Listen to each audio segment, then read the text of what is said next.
You're trying to steal my child. The accusation shattered the winter night like breaking glass. Security guards surrounded him. Phones rose, recording. Noah Brooks stood frozen, a terrified little girl still perched on his shoulders, his own daughter gripping his hand. 1 hour ago, he'd been a struggling single father trying to give his child one magical evening. Now he was being branded a kidnapper by a woman in a designer coat whose rage could destroy his entire life.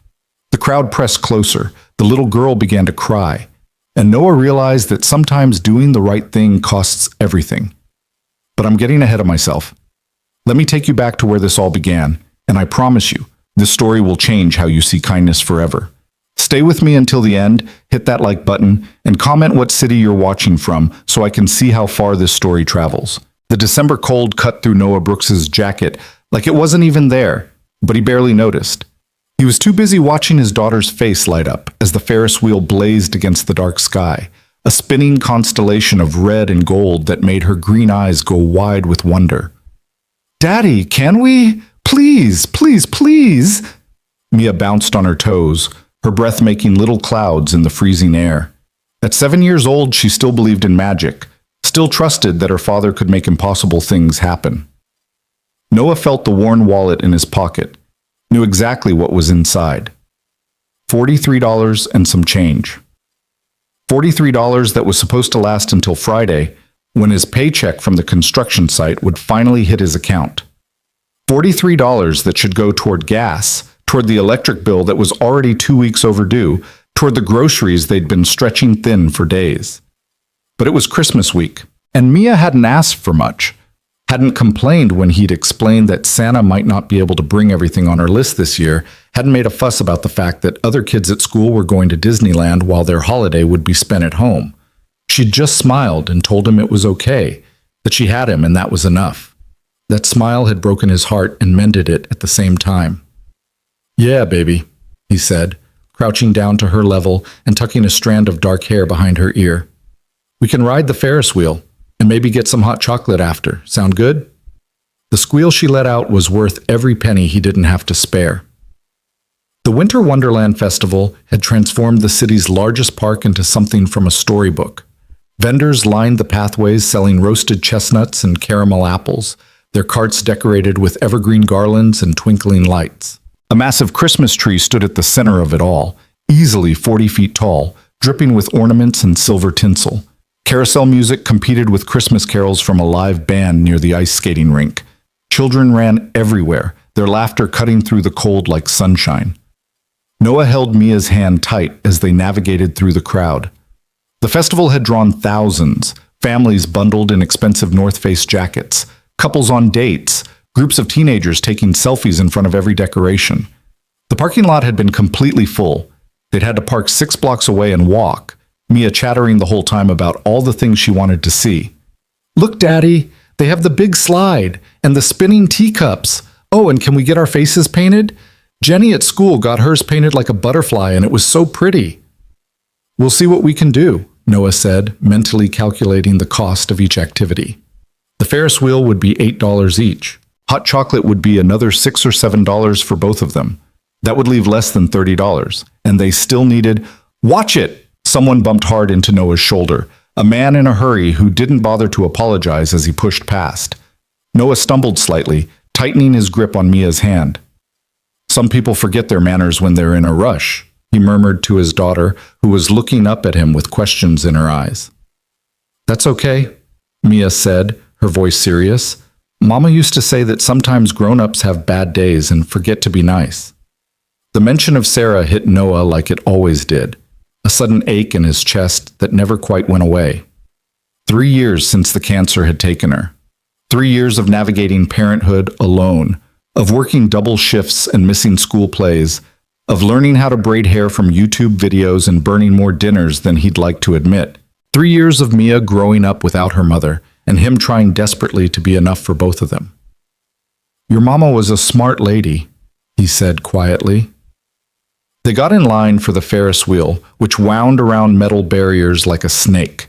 The wait time sign said 30 minutes, which seemed optimistic given how slowly the line was moving. Mia didn't care. She pressed her face against the barrier, watching the wheel turn, already picking out which gondola she wanted to ride in. Noah checked his phone. 7:15. The festival ran until 10, which gave them plenty of time. He'd promised Mia they could stay until closing, could see the big fireworks show they were advertising. It would mean she'd be exhausted for school tomorrow. Christmas break didn't start until Friday. But when did they ever get nights like this? When did he ever get to see her this happy? The line crept forward. A family in front of them, mother, father, 3 kids all wearing matching ugly Christmas sweaters, were taking pictures with a phone on a selfie stick. The youngest kid, maybe 4 years old, was crying because he wanted cotton candy now, not later. The mother looked frazzled. The father checked his watch repeatedly, and Noah felt a strange kinship with them. Parenting was chaos, no matter how much money you had. "Daddy, I'm cold," Mia said, pressing against his side. Noah unzipped his jacket, the same worn Carhartt he'd owned for 6 years, and wrapped it around both of them as best he could, pulling her close. She was small enough that it almost worked. "Better?" "Mm-hmm." She snuggled against him, and for a moment everything else fell away. The unpaid bills, the struggle to make ends meet, the constant worry about what would happen if he got sick, or the truck broke down, or any one of 1,000 other disasters struck. None of it mattered. He had this moment, this child, this love that was bigger than any problem. The line moved again. They were maybe 10 groups from the front now. Noah could see the operator, a bored-looking teenager in an elf costume that had seen better days, mechanically loading people into the gondolas and setting them spinning. That's when he heard it. A sound that cut through all the festival noise, through the music and the laughter and the general chaos of thousands of people having fun. A sound every parent knows instinctively, that triggers something primal in the brain. A child screaming. Not the fun screaming of kids on rides or playing tag. Not the annoyed screaming of a tantrum over denied candy. This was pure terror. This was a child who was completely, utterly lost. Noah turned, scanning the crowd. The screaming continued, getting louder, more desperate. Other people were looking around too, confused, concerned, but nobody was moving. The bystander effect in full force. Everyone assuming someone else would handle it. Then he saw her. A little girl, maybe 5 or 6 years old, stood about 30 feet away near a hot chocolate stand. She was tiny, dressed in an expensive-looking pink winter coat with white fur trim, her dark hair pulled back in 2 neat ponytails that were coming undone. Tears streamed down her face as she spun in circles, screaming one word over and over, "Mama! Mama! Mama!" People flowed around her like water around a stone. Some glanced her way with vague concern, but kept walking. A few pulled out phones to call for help or to record. Noah couldn't tell. The hot chocolate vendor leaned over his counter, saying something to the girl, but she just screamed louder, backing away from him. Noah felt Mia's hand tighten in his. "Daddy, that little girl is scared," she whispered.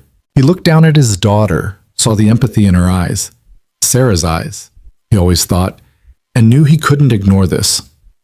Wouldn't ignore this, even though it meant losing their place in line, even though it meant potentially losing time they could be spending on their own magical evening. "Yeah, baby, she is," he said. "Come on, let's see if we can help." He stepped out of line, ignoring the annoyed huff from the family behind them, who saw an opportunity to move up one spot. Mia followed without question, her hands secure in his as they made their way through the crowd toward the crying child. As they got closer, Noah could see more details. The girl's pink coat was definitely expensive. He'd learned to spot that kind of thing from his years in construction, working on luxury homes where people spent more on their children's wardrobes than he made in a month. Her shoes were those trendy designer sneakers that cost over $100. Even her hair ties looked fancy, with little pearls on them. But right now, she just looked terrified. "Mama!" she screamed again, her voice going hoarse. "Mama, where are you?" Noah approached slowly, the way you might approach a frightened animal. He crouched down a few feet away, making himself less intimidating. "Hey there, sweetheart," he said gently. "My name is Noah. Are you lost?" The little girl's eyes locked onto him, big brown eyes swimming with tears. Her chest heaved with sobs. I can't find my mama," she choked out. She was right here and then she was gone and I don't know where. Another sob cut her off. She hugged herself, shaking, whether from fear or cold. Noah couldn't tell. Mia tugged on his sleeve. Daddy, she needs help. I know, baby. We're going to help her. Noah kept his voice calm, reassuring, the same tone he used when Mia woke up from nightmares. Sweetie, what's your name? The little girl hiccuped, wiping her nose with her sleeve. Ella. That's a beautiful name. Ella, my name is Noah, and this is my daughter Mia. We're going to help you find your mama, okay? But I need you to take some deep breaths with me first. Can you do that? Ella nodded, still crying but trying to follow along as Noah demonstrated slow, deep breaths. Mia, bless her heart, crouched down next to him and started doing the breathing exercises too, giving Ella someone her own age to mirror. That's good, Noah encouraged. You're doing great, Ella. Now, can you tell me where you last saw your mama? Ella's lip trembled. We were looking at the gingerbread houses, the big ones. And I wanted to see the one with the candy canes, but Mama was looking at her phone and I just walked over a little bit, and when I turned around, she was gone. Fresh tears spilled down her cheeks. Noah's heart ached for her. He knew that panic, that specific terror of being a small child in a big world and suddenly realizing you're alone. Okay, that's good information, he said. You did a good job remembering that. The gingerbread house display. That's back near the main entrance, right? He stood up, looking around to get his bearings. The festival was massive, probably covering 20 acres of the park. The gingerbread display was on the opposite side from where they were now, at least a 10-minute walk. How had this little girl gotten so far? But even as he thought it, he knew the answer. When you're 5 years old and panicking, 10 minutes of running in the wrong direction feels like nothing. A security guard walked past, talking into his radio. Noah almost flagged him down, then hesitated. Maybe Ella's mother had already reported her missing. Maybe they were already looking. But looking where? The festival was enormous, packed with people. Finding one small child would be like finding a needle in a haystack. Ella, does your mama have a phone? Noah asked. The little girl nodded. Uh-huh. She's always on it. Do you know her phone number? Ella shook her head, looking miserable. I'm only 5. I don't know numbers that big yet. Noah thought fast. That's okay. What about her name? What's your mama's full name? Catherine, Ella said. Catherine Langford. She's really important and really busy, and she's going to be so worried about me. Her voice pitched up again, heading toward another breakdown. Hey, it's okay, Noah soothed. We're going to find her, I promise. Catherine Langford? That's good. That helps. The name tickled something in his memory, like he'd heard it before, but he couldn't place it. Not that it mattered right now. He pulled out his phone and tried a quick Google search for Catherine Langford, but the festival Wi-Fi was overloaded and his data was barely 1 bar. The search spun and spun, loading nothing. Okay, new plan, Noah said, more to himself than anyone else. We need to get you to the security office. They'll have a PA system, can make announcements. Your mama's probably looking for you right now, and if we go to the security office, that's the first place she'll check.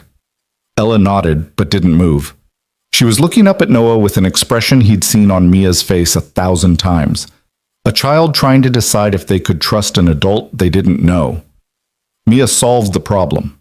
She stepped forward and held out her hand. Don't worry, she said seriously. My daddy is really good at fixing things. He'll help you find your mama. One time I got lost at the grocery store, and I was really scared, but he found me right away. He's the best daddy in the whole world. The simple, absolute confidence in Mia's voice seemed to be exactly what Ella needed. She took Mia's hand, and together the two girls looked up at Noah with complete trust.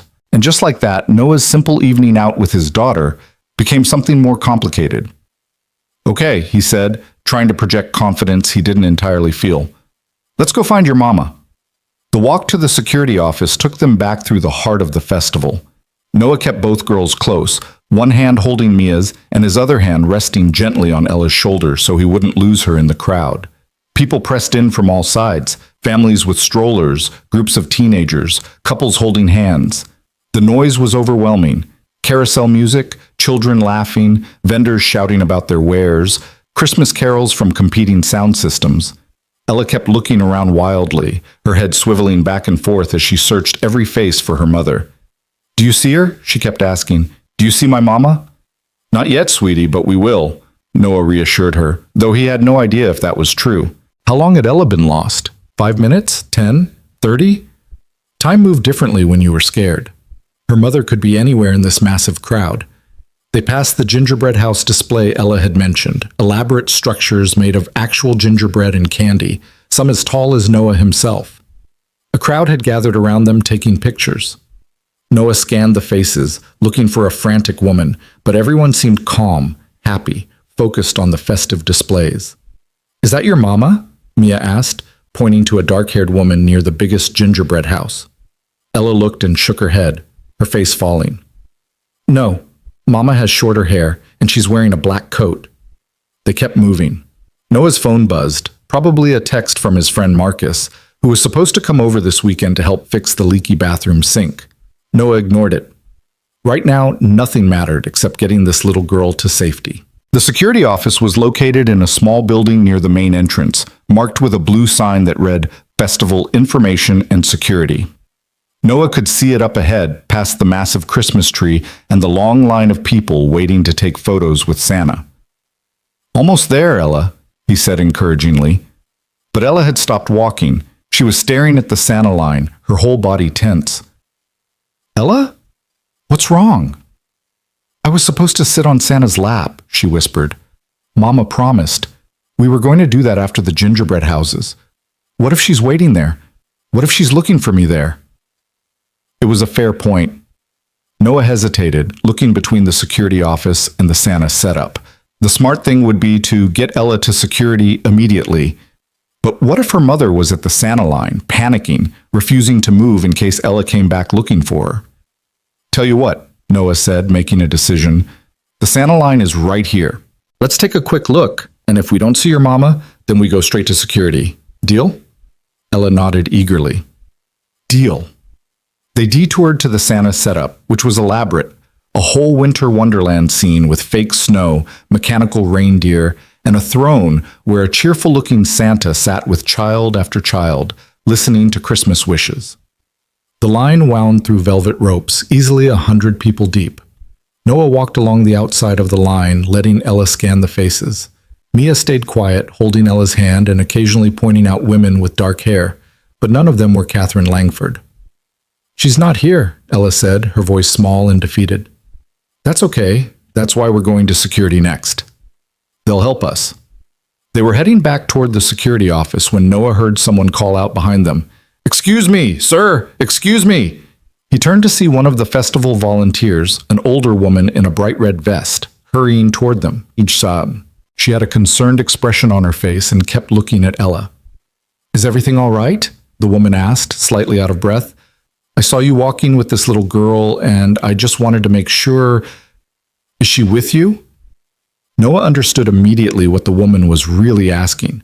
"Is this your child, or are you a stranger with someone else's lost kid?" "She's lost," Noah explained. "Her name is Ella Langford. I'm trying to get her to security so they can help find her mother." The volunteer's expression softened with relief and approval. "Oh, thank goodness. There are so many creeps in the world these days, you can never be too careful. What's your name, sir?" "Noah Brooks. This is my daughter, Mia. We were in line for the Ferris wheel when we heard Ella crying." The volunteer nodded, pulling out a walkie-talkie from her belt. "Let me radio ahead to security that you're coming. That way they'll be ready for you." "What did you say the mother's name was?" "Catherine Langford." The volunteer repeated the information into her walkie-talkie, then listened to a crackling response that Noah couldn't quite make out. "They said to bring her straight there," the volunteer confirmed. "They've actually had a report of a missing child. They've been looking for her. The mother must have already contacted them." Relief washed over Noah. "That's great news, Ella. Your mama already told security you're lost. They're looking for you." But instead of looking relieved, Ella's face crumpled again. "She's going to be so mad at me. I wasn't supposed to walk away. She always says I have to stay right next to her, and I didn't, and now she's going to be so mad." "Hey, no," Noah said firmly, crouching down to her level again. "Your mama isn't going to be mad. She's going to be relieved. She's going to be so happy to see you that nothing else will matter. I promise." He spoke from experience. The one time Mia had gotten separated from him at the grocery store, just for 3 minutes, though it had felt like hours, his first reaction when he'd found her hadn't been anger. It had been pure, overwhelming relief, so strong it had made his knees weak. The volunteer walked with them the rest of the way to the security office, chatting cheerfully with Ella about what she wanted Santa to bring her for Christmas. It was a transparent distraction technique, but it worked. By the time they reached the security office door, Ella was telling her all about the dollhouse she'd asked for, with the working elevator and the little furniture sets. The security office was warm inside, a welcome change from the December cold. It was a simple setup, a front desk where a young officer sat typing on a computer, a few plastic chairs along the wall, a water cooler in the corner, and a back room visible through an open door where several monitors showed security camera feeds from around the festival. The officer at the desk looked up as they entered. His nameplate read Officer Davis. He was maybe 25, with a professional expression that shifted to interest when he saw Ella. "Is this the missing Langford child?" he asked, already coming around the desk. "This is Ella," Noah confirmed. "I found her near the hot chocolate stand by the Ferris wheel. She was separated from her mother at the gingerbread house display." Officer Davis knelt down to Ella's level, giving her a kind smile. "Hi, Ella. I bet you've had a scary evening, huh? Don't worry, we're going to find your mom. She actually came here a little while ago looking for you." "She did?" Ella's eyes went wide. "Where is she?" "She went back out to look for you," Officer Davis explained.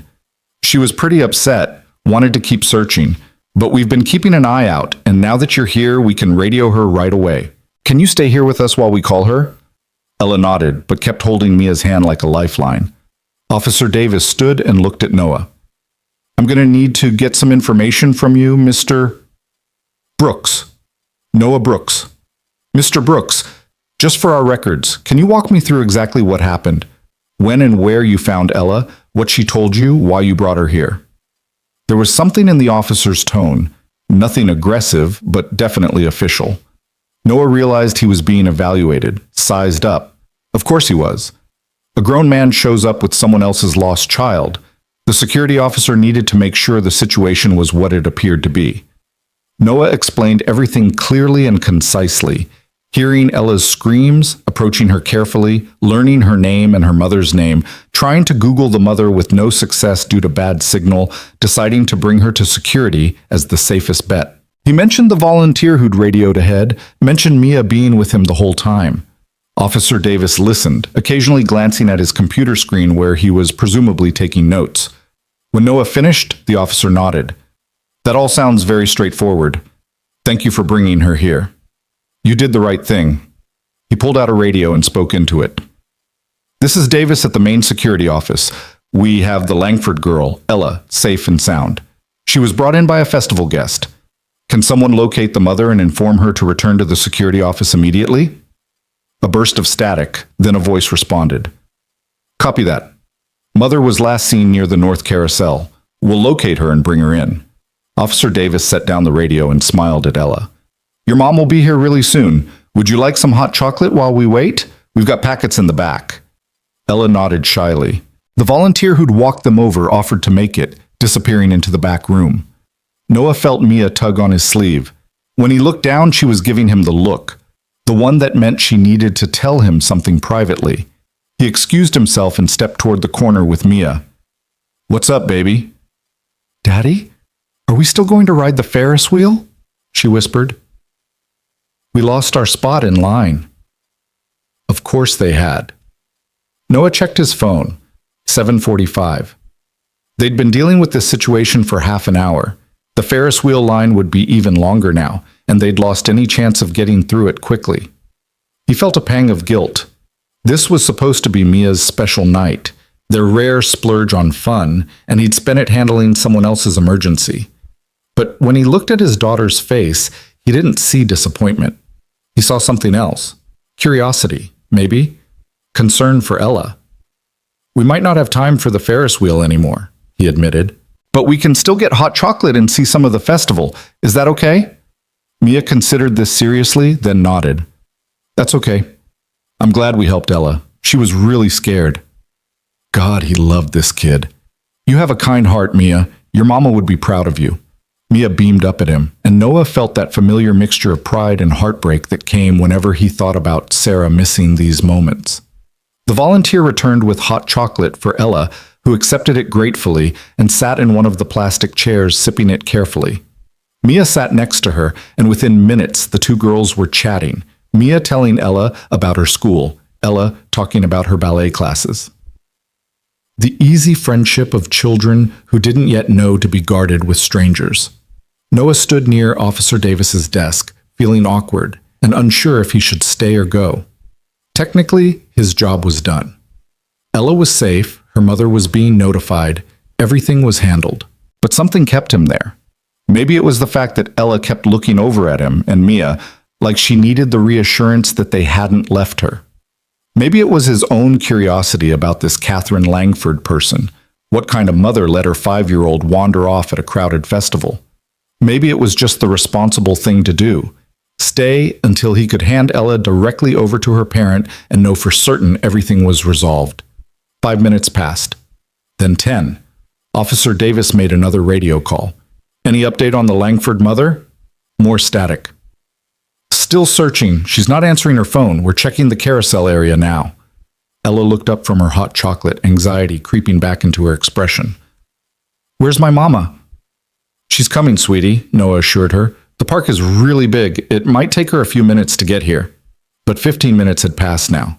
Then 20. The officer made another call, this one sounding more urgent. How hard is it to find one woman? She was just at the North Carousel. Sir, she's not there anymore. We've got officers at every major location. She must be moving around, searching on her own. Officer Davis muttered something under his breath, then composed himself and gave Ella another reassuring smile. Your mom must really be looking hard for you. She's going to be so happy when she gets here. Noah checked his phone again. 8:15. The fireworks show would start at 9:30. There was still time, maybe, to salvage part of the evening with Mia, but he couldn't just leave, not with Ella looking at him with those big trusting eyes every few minutes like she needed to confirm he was still there. Daddy, can Ella have some of my hot chocolate money? Mia asked suddenly. She looked sad. It took Noah a second to realize his daughter was offering to share their already limited budget with a total stranger. His heart swelled with pride even as he smiled. Ella already has hot chocolate, baby, but that's very sweet of you to offer. The door to the security office burst open with such force that it slammed against the wall. A woman stood in the doorway, and Noah's first thought was that she looked like she'd run a marathon. Her black designer coat, he recognized the brand from the luxury homes he'd worked on, was askew. Her dark hair disheveled, her face flushed. She was breathing hard, eyes wild, scanning the room with barely controlled panic. Then her eyes landed on Ella. Ella! The woman, Catherine Langford, had to be, rushed forward, nearly tripping over her own feet. Oh my God, Ella! She grabbed her daughter with a desperation that made Noah take an instinctive step back, pulling Ella into a fierce hug that looked like it hurt. Ella dropped her hot chocolate. It splattered across the floor, but neither of them noticed. Mama! Ella was crying again, but these were different tears. Relief tears. Mama, I'm sorry. I didn't mean to walk away. I was just looking at the candy cane house and... Don't you ever... Catherine's voice cracked. Don't you ever scare me like that again. Do you understand? I thought... She couldn't finish the sentence. She just held Ella tighter. And for a moment the security office was silent except for the sound of mother and daughter crying into each other's shoulders. Noah felt like he was intruding on something private. He started to step back, to quietly leave, but Officer Davis put a hand on his arm. Wait, the officer said quietly. The mother needs to know what happened. Catherine was pulling back now, holding Ella at arm's length, her hands running over her daughter's face, her arms checking for injuries with a mother's frantic thoroughness. Are you hurt? Did anyone hurt you? Tell me the truth, baby. Did anyone touch you or try to... Mama? No, Ella said, pulling away slightly. I'm okay. I was scared, but these people helped me. Noah and Mia helped me find you. It was only then that Catherine seemed to register that other people were in the room. Her gaze swept across Officer Davis, the volunteer, and landed on Noah. And something in her expression shifted. Noah saw it happen, saw the relief in her eyes harden into something else, suspicion. Her gaze dropped to Mia, then back to Noah, and he could practically see the thoughts forming in her mind. Catherine stood, pulling Ella behind her in a protective gesture. When she spoke, her voice had gone cold, sharp as broken glass. "Who are you?" The question hit Noah like an accusation. He felt Mia press against his side, confused by the sudden tension. "I'm Noah Brooks, ma'am. This is my daughter, Mia. We found Ella crying near the Ferris wheel. She was lost, scared. We brought her here to security so you could—" "You found her." Catherine's eyes narrowed. "You just happened to find my daughter alone and decided to—" "What? Take her for a walk around the festival?" The implication in her tone made Noah's stomach drop. "No, ma'am. I brought her straight to security. She didn't know your phone number and my cell signal wasn't working to Google you, so the safest thing was to—" "The safest thing?" Catherine's voice was rising now, taking on a hysterical edge. "The safest thing would have been to stay exactly where you found her. Every parent knows that. You stay in one place when you're lost. You don't go wandering around with strangers." Officer Davis stepped in, his voice calm and professional. "Miss Langford, Mr. Brooks did exactly the right thing. He brought Ella here immediately. We've been trying to reach you." But Catherine wasn't listening. Her eyes were locked on Noah, and he could see something building in her, some combination of fear and rage and relief all twisted together into something dangerous. "You had my daughter," she said, her voice shaking. "For how long? Half an hour? 45 minutes? You had my 5-year-old daughter, and I'm supposed to just believe you were trying to help?" "Mama, he did help!" Ella was crying again, tugging on her mother's coat. "He was nice. He and Mia stayed with me and made sure I was safe. And—" "Ella, be quiet," Catherine snapped, not taking her eyes off Noah. "You don't understand. You're a child. You don't understand what—" She took a step toward Noah, and he instinctively stepped back, pulling Mia with him. "Ms. Langford, I understand you're upset," he said, keeping his voice level even though his heart was pounding. "I would be too if I'd lost my daughter. But I promise you, all I did was help, that's all. We heard her crying, we tried to calm her down, we brought her here. That's it." "That's it?" Catherine let out a laugh that had no humor in it. "You expect me to believe that some strange man approached my frightened daughter out of the goodness of his heart? What did you want?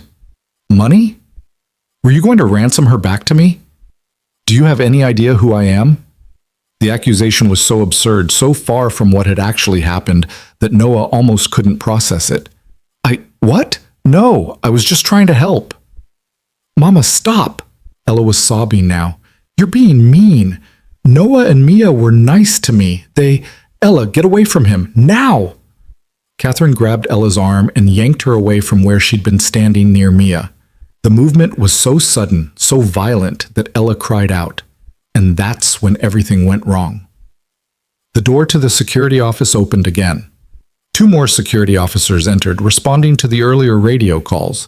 They saw Catherine, clearly distraught, clearly upset, and they saw Noah, a strange man, and their body language immediately shifted to alert. Catherine saw them, and something snapped. Later, Noah would try to understand it, would try to remember that she was a mother who'd just had the worst scare of her life, that fear makes people irrational, that she wasn't thinking clearly. But in the moment, all he knew was that she turned to those officers and said 6 words that would change everything. "This man tried to kidnap my daughter." The words seemed to echo in the sudden silence. Noah felt the blood drain from his face.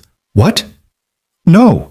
But the officers were already moving, already positioning themselves between Noah and Catherine, already treating him like a threat. One of them, a large man with a stern expression, put his hand on Noah's shoulder. "Sir, I need you to stay calm and come with me." "I didn't. This is insane. Officer Davis, tell them." Noah looked desperately at the younger officer, who looked torn and uncertain. "He brought her here," Officer Davis said. "He reported finding her, brought her straight to security. After wandering around the festival with her for God knows how long," Catherine shouted. "After taking her away from where she was lost. Who does that? What innocent person does that?" Mia was crying now, confused and scared, clutching Noah's hand. "Daddy, what's happening? Why is that lady yelling at you?" The officer's grip on Noah's shoulder tightened. "Sir, I need you to come to the back office so we can sort this out. Don't make this harder than it needs to be. I'm not making anything hard. I was helping. I was just... Noah's voice cracked. This couldn't be happening. This couldn't actually be happening. More people were appearing in the doorway now, drawn by the commotion. Phones came out. Someone was recording. Noah could see it happening, could see his life about to be destroyed by a viral video of a man being accused of something he didn't do. "Daddy!" Mia's voice was high and frightened. "Daddy, I'm scared." "It's okay, baby, it's okay.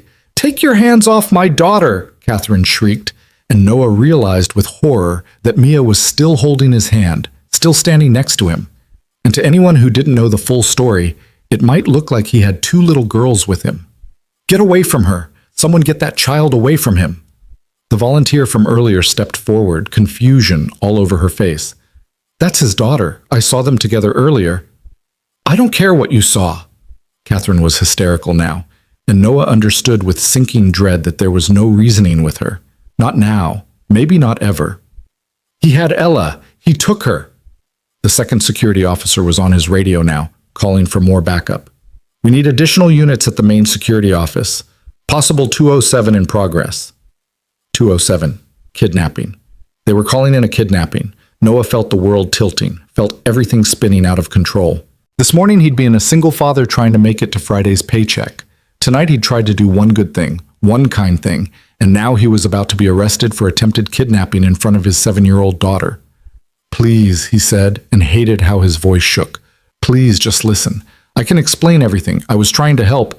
"Sir, stop talking," the first officer said, not unkindly, but firmly. "Anything you say can be used against you. You need to come with us now." They were going to take him away. They were going to take him away from Mia, and she was already crying, already terrified, and what would happen to her? Who would take care of her? Marcus wasn't home. He was working night shift at the warehouse. Noah's parents were 3 states away. There was no one. "Daddy!" Mia grabbed his jacket with both hands, holding on like she could physically prevent what was about to happen. "Don't leave me! Please don't leave me!" "Baby, it's okay. I'm not... They're just confused. I'm going to fix this." "Sir, let go of the child." The officer's voice had gone hard now. "She's my daughter. I'm not letting go of my daughter." And then, cutting through all the chaos, all the fear and confusion and wrongness of the moment, one voice rang out clear and desperate. "Stop!" Everyone froze. Ella pulled away from her mother and ran, not toward Catherine, but toward Noah. She threw herself against his legs, wrapping her arms around him, looking up at the security officers with tears streaming down her face. "He didn't take me," she screamed. "He didn't. He helped me. I was lost and crying, and he asked me my name and helped me find the security place, and he was nice. He didn't do anything bad. Mia was with us the whole time, and she shared her daddy with me because I was scared, and he promised he would help me find my mama, and he did. He did help, so stop being mean to him." The security office went silent. Catherine stared at her daughter, something cracking in her expression. The officers exchanged glances, uncertain now. Ella turned to her mother, still crying, her small body shaking with the force of her emotions. "Mama, you're wrong. You're wrong about Noah. He saved me. If he hadn't helped me, I'd still be lost and scared and alone. Why are you being so mean to him?" Catherine Langford's face went white, then red, then white again. She looked at her daughter, at Noah, at the officers who'd been about to take him away, at the phone still recording everything. And Noah saw the moment she understood what she'd done. She started, but no other words came. Officer Davis cleared his throat. "Ms. Langford, I think we need to have a conversation about what actually happened here, maybe in the back office, privately." But the damage was done. Noah could feel it, could feel the eyes of everyone in the room and everyone crowding around outside, could imagine the headlines that would be written if any of those videos went viral, could picture his boss seeing it, his neighbors, Mia's school. He scooped Mia up. She was getting too big for it, really, but he needed to hold her, needed to feel her safe in his arms. "We're leaving," he said quietly. "Sir, we need to get your statement." Officer Davis started. "You have it. I found her. I brought her here. That's it. That's my statement. We're done." He carried Mia toward the door. People parted for them. Someone was still filming, but Noah didn't care anymore. He just needed to get his daughter out of here, away from this nightmare, back to their small apartment where the world made sense and kindness didn't get you accused of crimes. Wait. It was Catherine's voice, shaky and small. Noah didn't turn around. Please wait, I made a mistake. But Noah was already outside, already walking through the festival that had seemed so magical an hour ago and now just felt like a cage full of strangers. Mia had her face buried in his shoulder, crying quietly, and he rubbed her back and murmured reassurances that he didn't quite believe himself. Behind them, the security office erupted in voices, Catherine's, the officers, Ella crying again. But it didn't matter. Noah had learned a lesson tonight, one he should have known already. Sometimes being kind isn't enough. Sometimes doing the right thing costs you everything. And sometimes the world punishes you for trying to help. He carried his daughter past the Christmas tree, past the carousel, past the Ferris wheel where they should have been riding right now, laughing and making memories. Past all of it, toward the parking lot 6 blocks away, toward home, toward safety. The festival lights blurred in his vision, or maybe that was tears, and Noah held Mia tighter and kept walking, leaving the magic behind. The walk to the truck felt like it took hours, though Noah's watch said it was only 12 minutes. 12 minutes of carrying Mia through streets lined with parked cars, her face still buried in his shoulder, her small body trembling with leftover adrenaline. 12 minutes of replaying the scene in the security office over and over, hearing Catherine Langford's accusation echo in his mind like a bell that wouldn't stop ringing. This man tried to kidnap my daughter. Noah's hands shook as he fumbled with his keys. The old Ford F-150 looked even more beat up than usual under the harsh streetlights. The paint faded, the bumper held on with zip ties and hope. He unlocked Mia's door and set her gently in her booster seat, but when he tried to buckle her in, she clung to him. "Daddy, don't let go." "I'm not going anywhere, baby. I'm just buckling you in so we can go home." "Promise?" The word cracked something in his chest. "I promise. I will always come home to you. Always." She finally released him enough that he could secure the buckle. Her face was blotchy from crying, her eyes red-rimmed and enormous in the dim light. She looked so young, so breakable. "Why was that lady so mad at you?" Mia asked in a small voice. "You were helping her little girl."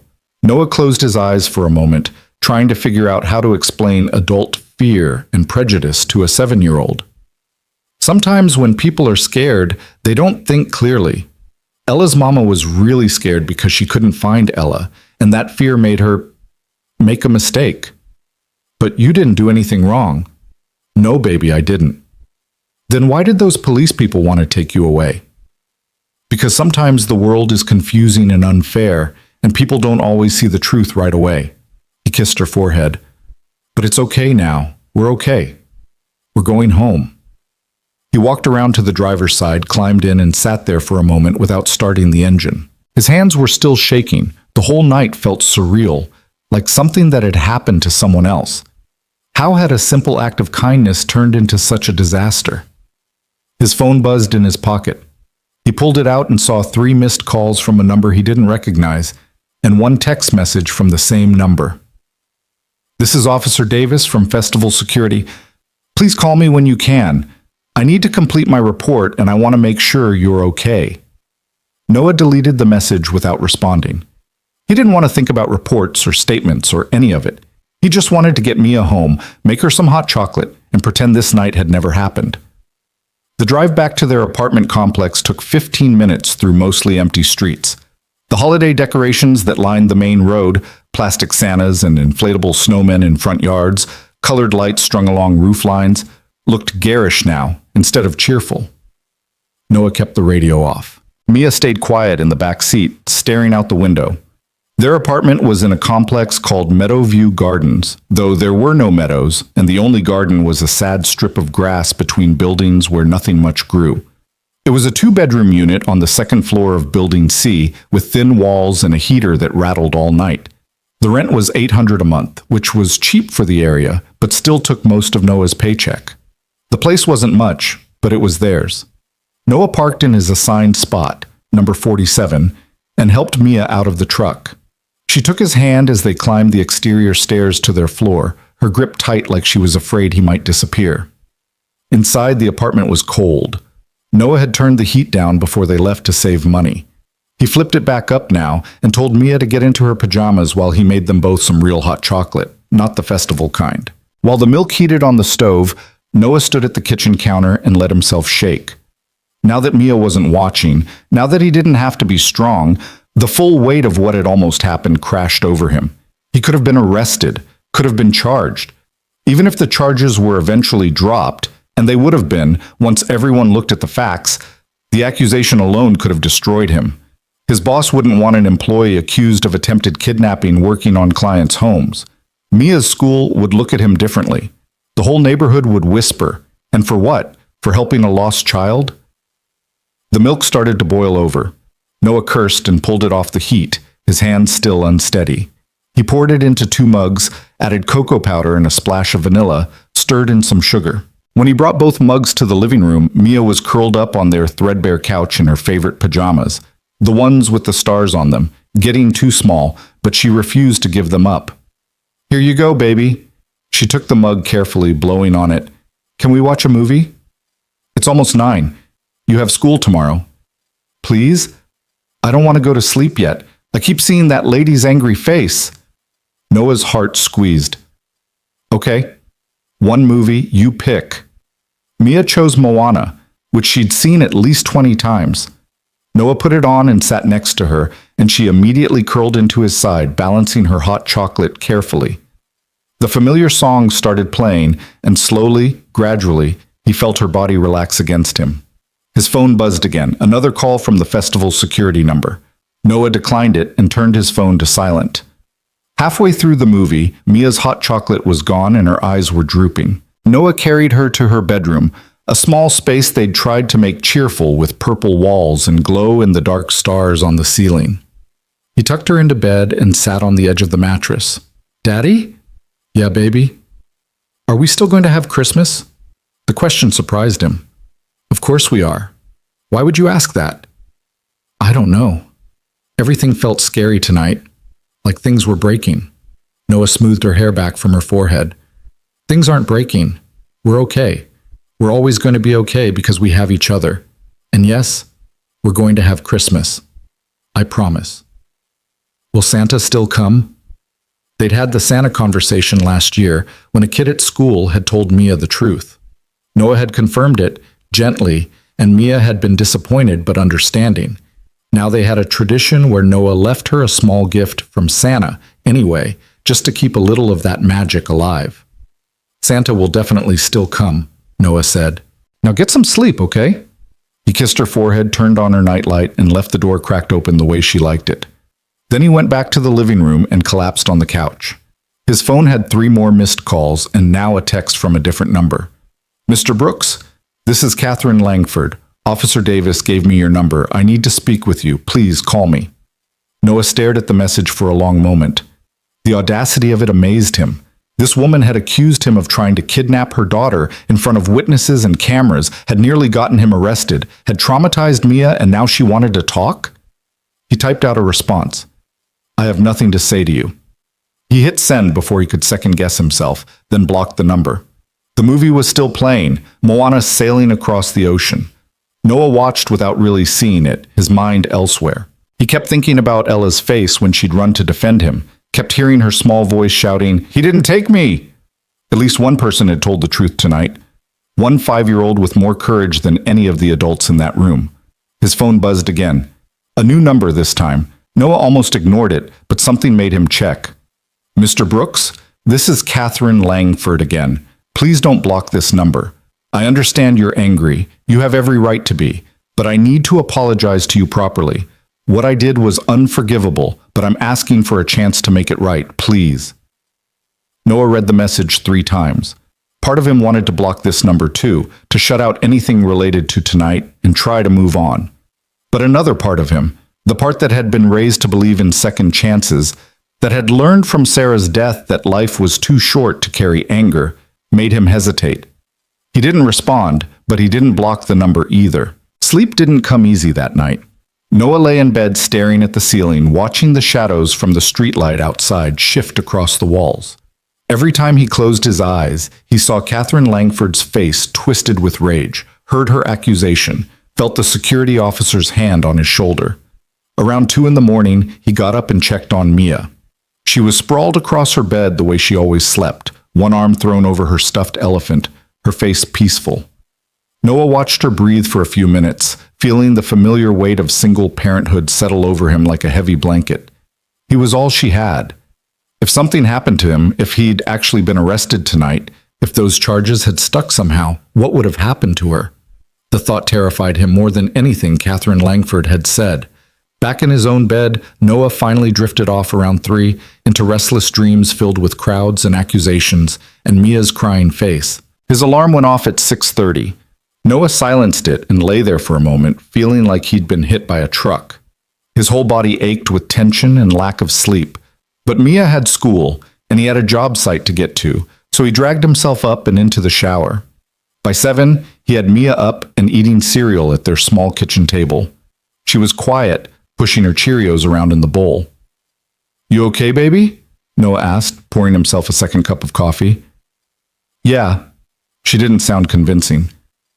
"Are you going to be home when I get back from school?" "I should be. I've got work until 4, but I'll be here by 4:30 at the latest." "Why?" "I just want to make sure." Noah crouched next to her chair. "Mia, look at me. What happened last night was scary, I know, but it's over now. That lady was wrong about me, and everyone knows she was wrong. I'm not going anywhere, okay?" Mia nodded, but her eyes were still worried. "Okay." He got her ready for school, helped her pack her backpack, made sure she had her lunch, zipped up her winter coat. They walked to the bus stop together like they did every morning, and Noah waited with her until the yellow bus pulled up. "Have a good day," he said, hugging her. "I love you." "Love you too, Daddy." He watched the bus pull away, Mia's small face visible in one of the windows, and felt that familiar tug in his chest. Every morning he sent her off into the world and hoped it would be kind to her. So far, mostly, it had been. But last night had shown him how quickly that could change. The construction site was across town, a new development of luxury townhomes that would sell for $500,000 each once they were finished. Noah was part of the framing crew, skilled work that paid better than most jobs he could get without a college degree. His boss, Jim Martinez, was a fair man who paid on time and didn't ask questions about Noah's past. Noah pulled into the site at 7:45, grabbed his tool belt from the truck bed and headed toward the structure they'd been working on all week. The December cold bit through his jacket, and his breath made clouds in the air. "Brooks, you look like hell, man." Marcus Williams, Noah's best friend and coworker, was already setting up his saw station. "Rough night?" "You could say that." "Mia okay?" "She's fine. Just long story." Marcus gave him a look that said he wanted details, but the site supervisor was already calling everyone together for the morning briefing, so it would have to wait. The morning passed in a blur of physical work that Noah welcomed. Hammering, measuring, cutting, lifting, all of it required enough focus that he couldn't think about anything else. By lunch break, his muscles were screaming and his hands were sore, but his mind felt clearer. He sat on a stack of lumber eating the sandwich he'd packed, peanut butter and jelly, same as Mia's, when Marcus settled down next to him. "All right, spill. What happened?" Noah hesitated, then found himself telling the whole story. Finding Ella, bringing her to security, Catherine's accusation, the near arrest, Mia's tears. Marcus listened without interrupting, his expression growing darker. "Are you serious?" Marcus said when Noah finished. "She actually accused you of kidnapping in front of everyone?" "Yep." "And you just walked away? Man, you should sue her. That's slander, defamation, whatever you call it. You could—" "I don't want to sue anyone," Noah cut him off. "I just want to forget it happened." "Noah, you can't just let people treat you like that. What if someone recorded it? What if it ends up online? You need to protect yourself." "With what money, Marcus? You know what lawyers cost? I can barely afford groceries. I'm not getting into a legal battle with some billionaire." "Billionaire?" Marcus's eyebrows shot up. "What are you talking about?" Noah realized he hadn't mentioned that part. Catherine Langford, that was the woman's name. I didn't think much of it at the time, but this morning I Googled her. He'd done it while making Mia's breakfast, unable to help himself. She's the CEO of Langford Industries, net worth somewhere around $2 billion. Marcus let out a low whistle. You helped a billionaire's kid, and she accused you of kidnapping. That's insane. Welcome to my life. They ate in silence for a few minutes. Then Marcus said, She tried to contact you? Twice. Different numbers. Says she wants to apologize. You respond? I told her I had nothing to say to her. Good. Stay away from people like that, man. They live in a different world. They don't think like us. Noah nodded, but he couldn't stop thinking about Ella's face when she defended him. The kid had been genuinely grateful, genuinely trying to make things right. She'd stood up to her own mother for him. That took guts. His phone buzzed in his pocket. Noah pulled it out and saw another message from the second number Catherine had used. Mr. Brooks, I understand you don't want to hear from me, but please know that I've spoken with festival security and made sure they have a complete, accurate report. I've also told them that I was wrong and that you did nothing but help my daughter. I know this doesn't undo what I said, but I wanted you to know that I'm trying to make sure there are no consequences for you from my mistake. I'm truly, deeply sorry. If you ever decide you're willing to talk, I'll be here. Catherine Langford. Noah showed the message to Marcus, who read it and snorted. She thinks an apology text makes up for almost getting you arrested? I don't think she thinks it makes up for it. I think she's just trying. Man, you're too nice. That's always been your problem. Maybe Marcus was right. Maybe being nice was Noah's problem. It had certainly gotten him in trouble last night. But he thought about Mia watching him help Ella, learning by example what it meant to be a good person. If he taught her to turn her back on people who needed help just because it was risky, what kind of lesson was that? The afternoon at the site passed like the morning. Hard physical work that left little room for thinking. By the time Noah clocked out at 4, he was exhausted but grateful for it. He drove home through rush hour traffic, picked up some groceries with what was left of his grocery budget, spaghetti, sauce, a bagged salad that was on sale, and made it back to the apartment by 4:25. Mia got home at 4:30 like clockwork. Noah heard the bus pull up and went to meet her at the door. She came in looking tired, dropping her backpack in the entryway. How was school? Okay, I guess. We had a spelling test. How'd you do? Pretty good. I only missed 2 words. That's great, baby. Go get changed and then you can have a snack while I make dinner. While Mia was in her room, Noah's phone rang. Not a text this time, an actual call from the number Catherine had been using. He stared at it for a long moment, his thumb hovering over the decline button. Then, for reasons he couldn't quite explain to himself, he answered, Hello? Mr. Brooks? Catherine Langford's voice was different than it had been last night, quieter, uncertain. Thank you for answering. I wasn't sure you would. I wasn't sure I would either. There was a pause. Noah could hear background noise on her end, voices, movement, like she was in a busy place. I won't take much of your time, Catherine said. I need you to know how sorry I am. What I did last night was inexcusable. I was terrified and I lashed out at the wrong person, and I traumatized you and your daughter in the process. There's no excuse for that. Noah didn't say anything. He didn't know what to say. I've made sure the security report reflects what actually happened, Catherine continued, and I've contacted the festival organizers to make sure any videos or photos from the incident are taken down. I can't undo what I said in that moment, but I'm trying to mitigate the damage. Why are you calling me? Noah asked. The question came out harsher than he intended. What do you want from me? Forgiveness? Permission to feel better about yourself? No, Catherine's voice was firm. I'm not calling for forgiveness. I'm calling because I owe you an apology delivered properly, as more than just a text message. And because Ella won't stop talking about you and your daughter. She wants to see Mia again. She wants to thank you properly. That surprised Noah. She wants to see Mia? She hasn't stopped talking about her since last night, about how kind Mia was, how she shared her daddy with a stranger, how brave she was. Ella doesn't have many friends. We move a lot for my work, and she's shy, but she really connected with Mia. Noah thought about that. Mia had seemed taken with Ella too, even in the midst of all the chaos. But letting the girls see each other meant more contact with Catherine Langford, and that felt dangerous. I don't think that's a good idea, he said. I understand. I just wanted you to know that the offer is open if you ever change your mind. Catherine paused.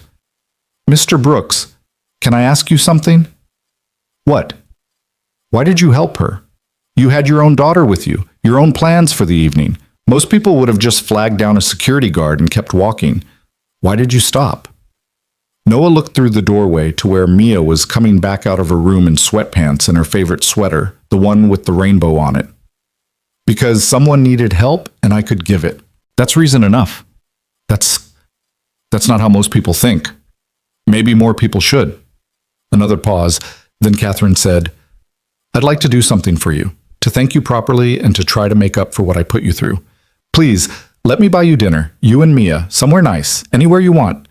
Ella would love to see Mia again, and I'd like the chance to apologize in person. I don't want your money or your fancy dinners. It's not about the money, it's about making amends. You can't make amends for what you did with a dinner. I know that. Catherine's voice was quiet. But I have to try something, please. One dinner. If you hate every second of it, you never have to hear from me again. But give me a chance to show you that I'm not just the worst version of myself that you saw last night. Noah closed his eyes. Every instinct told him to say no, to hang up, to keep his distance from this woman and her world. But he thought about Ella standing up for him, about the look on Mia's face when she'd been talking to the younger girl, about Sarah's voice in his head saying that everyone deserves a second chance. One dinner, he heard himself say. Somewhere casual.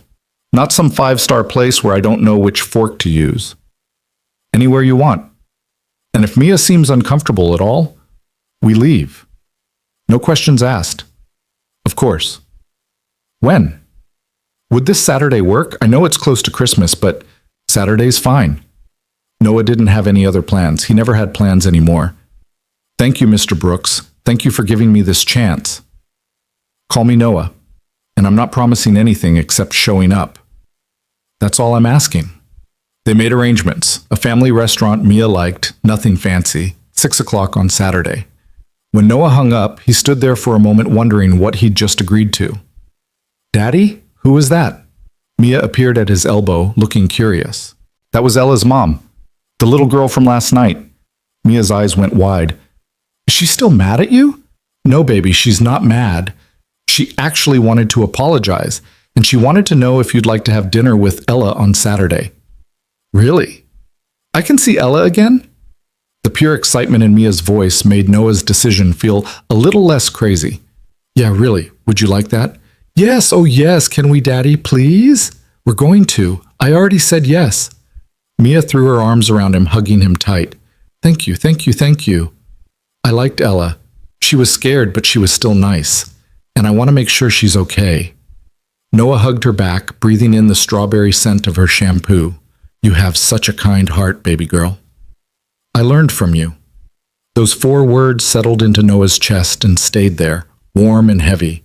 He'd spent 3 years worrying he wasn't enough, that Mia needed more than one grieving, struggling father could give her.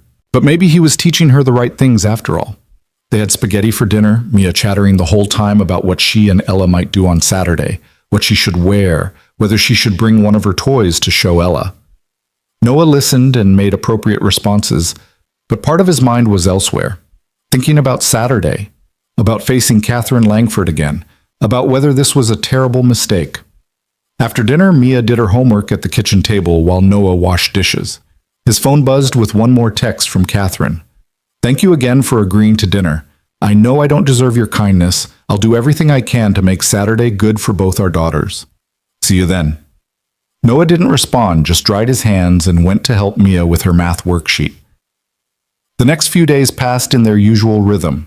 Work at the construction site during the day, picking Mia up from school in the afternoon, making dinner, helping with homework, bedtime routines.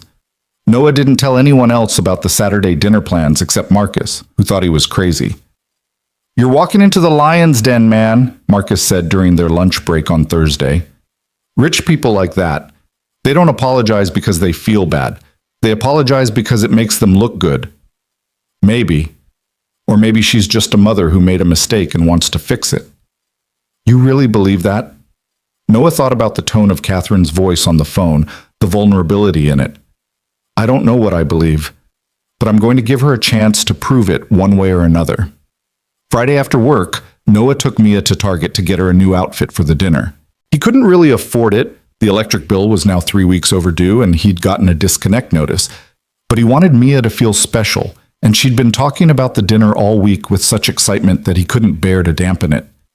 They found a dark blue dress with silver stars that Mia loved, on clearance for $18. Noah bought it along with new tights and told himself he'd figure out the electric bill somehow. He always did. Saturday arrived cold and clear.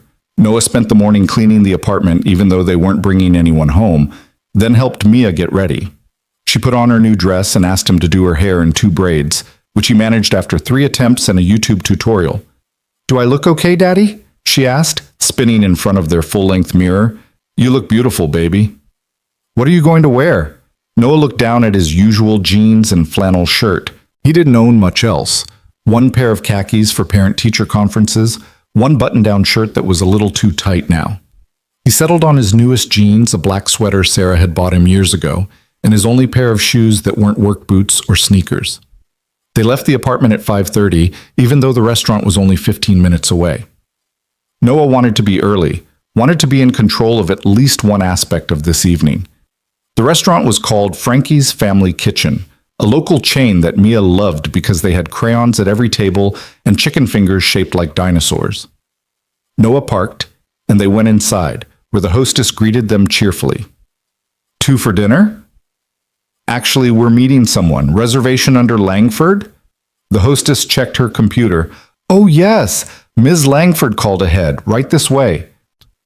She led them through the restaurant, which was decorated with vintage signs and checkered tablecloths, to a booth in the back corner.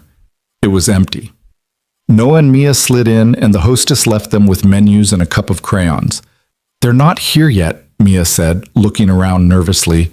"We're early. They'll be here." 5:45 came and went, then 5:50. Noah started to wonder if he'd been stood up, if this had all been some kind of elaborate game. But at 5:55, he saw them.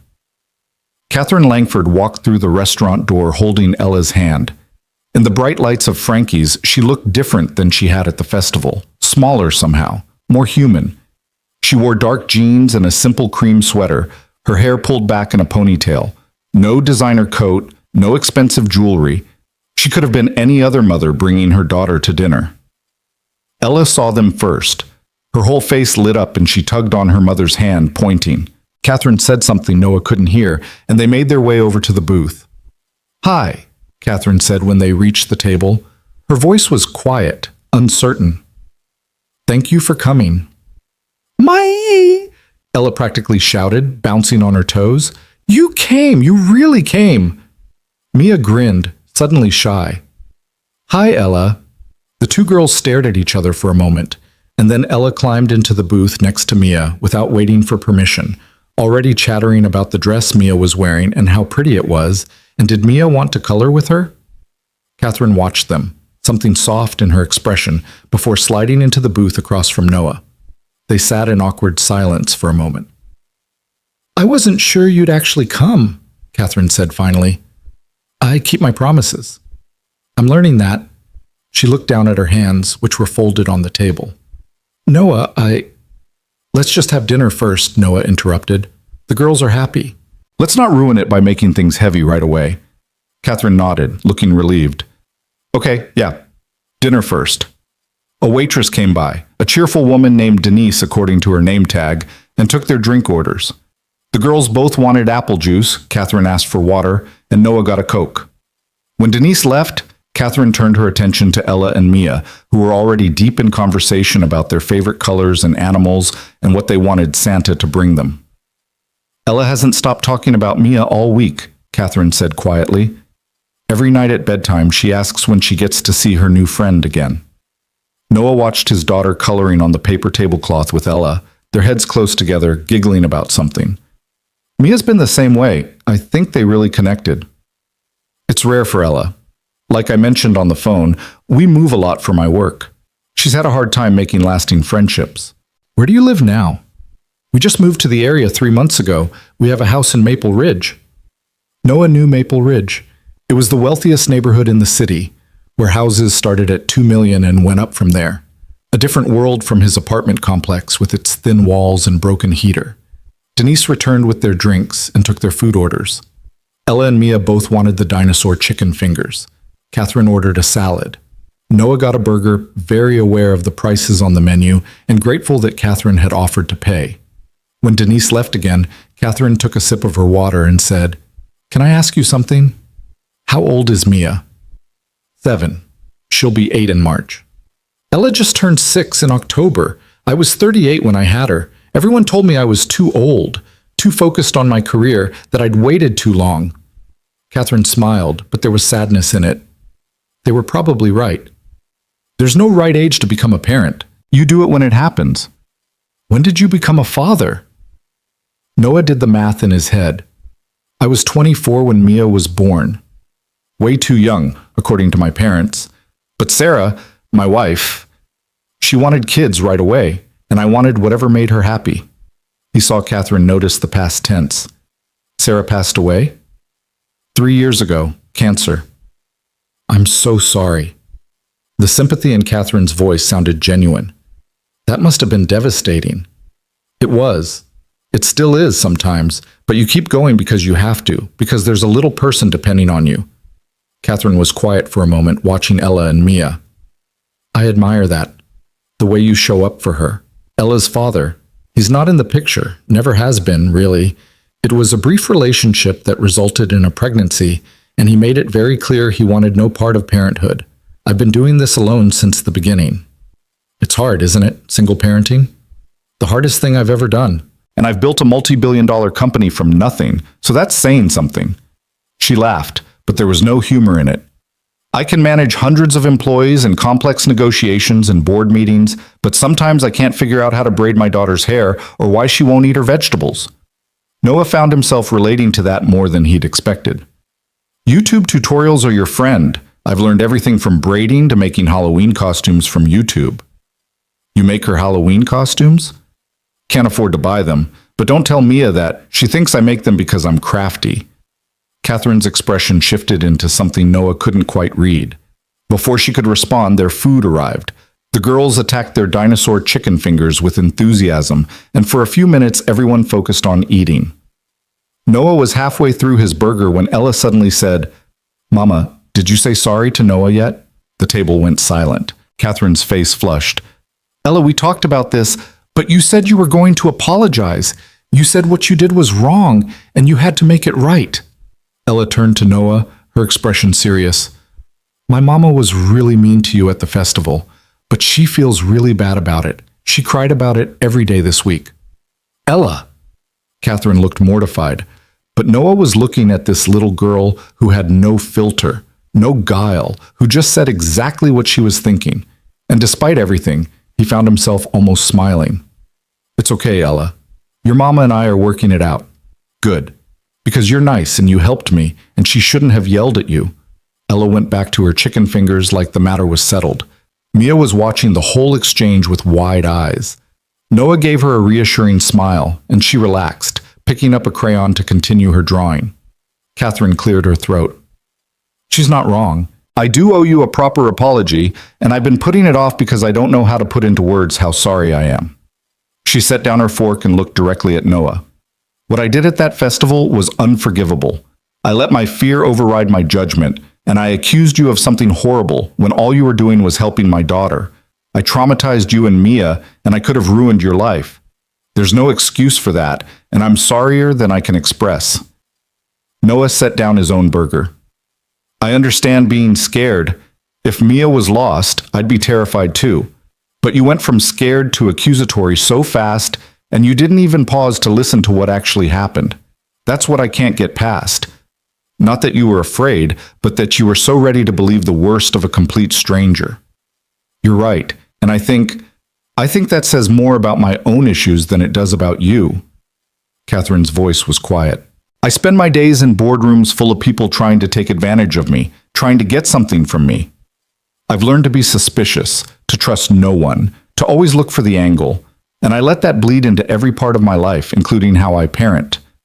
When I couldn't find Ella, my first thought wasn't that some good Samaritan had helped her. It was that someone had taken her to ransom her back to me for money, because that's how I've learned to see the world. She looked down at her hands. But that's my problem to fix. It's not an excuse for what I did to you. Noah thought about that, about living in a world where you couldn't trust anyone's motives, where every kind gesture might be a manipulation. It sounded exhausting. Apology accepted, he said finally. Not because what you did was okay, but because I don't want to carry anger around, and because our daughters clearly want to be friends, and I don't want my issues with you to ruin that for them. Catherine's eyes glistened. Thank you. That's more than I deserve. They finished their meal in a more comfortable silence, the girls chattering away beside them. When Denise brought the check, Catherine took it before Noah could even reach for it. Please, she said when he started to protest, let me do this. Noah nodded and sat back, watching as Catherine pulled out a black credit card and handed it to Denise without even looking at the total.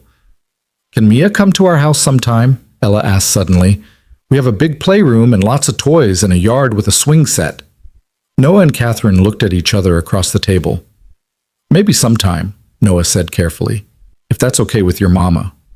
Of course it's okay, Catherine said. Ella doesn't have many friends over. I'd love for Mia to visit. And can I come to Mia's house? Ella pressed. Mia looked at Noah with hopeful eyes. He thought about his small apartment with its threadbare furniture and broken heater, thought about how it would look to someone like Catherine Langford. But then he thought about teaching Mia that their home was something to be ashamed of versus teaching her that home is about love, not luxury. Sure, baby. Ella can come visit us too. The girls cheered, already making plans for all the things they'd do together. Denise returned with the receipt and Catherine signed it. As they all slid out of the booth, Ella grabbed Mia's hand. This was the best dinner ever, she announced. Mia grinned. Yeah, it was. Outside, the December night had turned even colder. Noah pulled Mia's coat tighter around her while Catherine did the same for Ella. The parking lot was half full, and Noah could see his beat-up truck parked near the back. Thank you again for coming, Catherine said, and for giving me a chance to apologize properly. Thank you for dinner. They stood there awkwardly for a moment, and then Ella threw her arms around Mia in a fierce hug. Bye, Mia. I'll see you soon. Bye, Ella. The two girls separated reluctantly, and Catherine took Ella's hand to walk her to their car, a sleek black Mercedes that probably cost more than Noah made in 5 years. Noah and Mia walked to the truck, and he lifted her into her booster seat. I really like Ella, Mia said as he buckled her in, and her mama seems nice now, not scary like at the festival. People can surprise you, Noah said. Sometimes they show you their worst side first, but that doesn't mean that's all they are. As he drove them home through the quiet streets, Noah found himself thinking about second chances and the strange ways life connected people. A week ago, he didn't know Catherine or Ella Langford existed. Now their daughters were planning playdates, and he was trying to figure out what to make of a woman who'd almost destroyed his life and then bought him dinner to apologize. His phone buzzed as they pulled into the apartment complex. A text from Catherine's number. Thank you again for tonight. Ella is already asking when she can see Mia again. If you're free next Saturday, we'd love to have you both over to our house for lunch. No pressure, just an offer. Either way, I'm grateful you gave me this chance. See. Noah didn't respond right away, just helped Mia out of the truck and up the stairs to their apartment. But later, after Mia was asleep and he was sitting on the couch with a beer he couldn't really afford, he pulled out his phone and typed, "Next Saturday works. Just send me your address." He hit send before he could overthink it, before he could talk himself out of whatever this was becoming. 3 dots appeared immediately, Catherine typing a response. Then, thank you. I promise we'll make it a good day. Address is 2847 Birchwood Lane. Come around noon? We'll be there. Noah set his phone down and took a long drink of his beer, staring at the ceiling. Somewhere across town, in a house he could probably fit his entire apartment into 3 times over, a woman he'd met under the worst possible circumstances was probably doing the same thing, sitting alone after her daughter went to bed, trying to figure out what came next. And Noah realized that despite everything, despite the accusations and the fear and the fundamental difference in their worlds, he was curious enough to find out. The week leading up to Saturday felt longer than it should have. Noah went through his usual routines, work at the construction site, picking up Mia from school, making dinner from whatever was left in the pantry. but his mind kept drifting to that address Catherine had sent him. 2847 Birchwood Lane.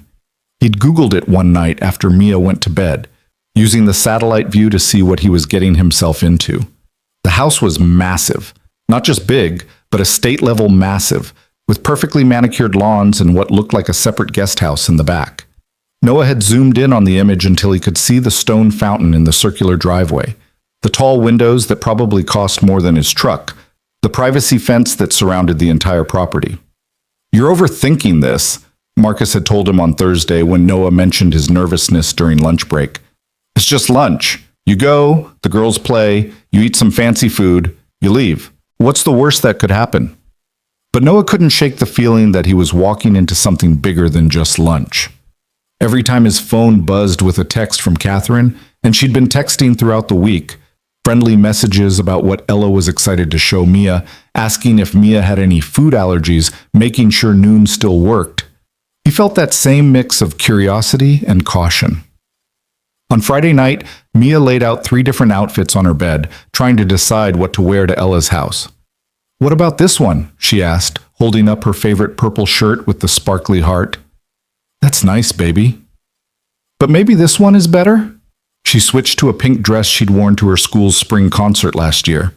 Noah sat on the edge of her bed, watching her deliberate with an intensity usually reserved for much bigger decisions. "Mia, Ella's your friend. She won't care what you're wearing." "But her house is really fancy, right? You said it was big." "Big doesn't mean you have to dress up. Just wear whatever makes you comfortable." Mia bit her lip, thinking. "Will there be other kids there?" "I don't think so. Why?" "I don't know. What if Ella has other friends and she doesn't want to play with me anymore?" Noah's heart squeezed.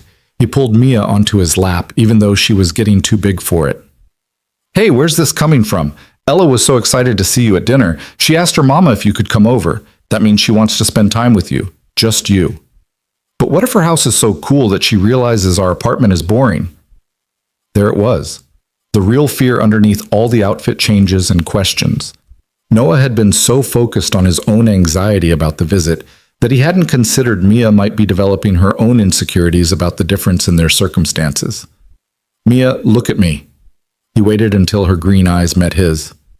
"Our home isn't boring. It's full of love and laughter and all the things that matter, and anyone who can't see that isn't worth worrying about, okay?" "Okay," Mia said quietly. "Besides, Ella's been living in a big fancy house her whole life. She probably thinks it's boring. But you know what she doesn't have? A daddy who makes funny faces when he burns dinner, or movie nights on a couch that's seen better days, or a kitchen where you can help make cookies whenever you want. Those are the things that make a home special." Mia considered this, then nodded more firmly. "You're right, and Ella's mama seems really busy. Ella probably doesn't get to do as much fun stuff with her." Noah wasn't sure that was entirely fair to Catherine, but he let it slide. "Exactly. So you just be yourself tomorrow, wear whatever you want, and have fun with your friend. Deal?" "Deal."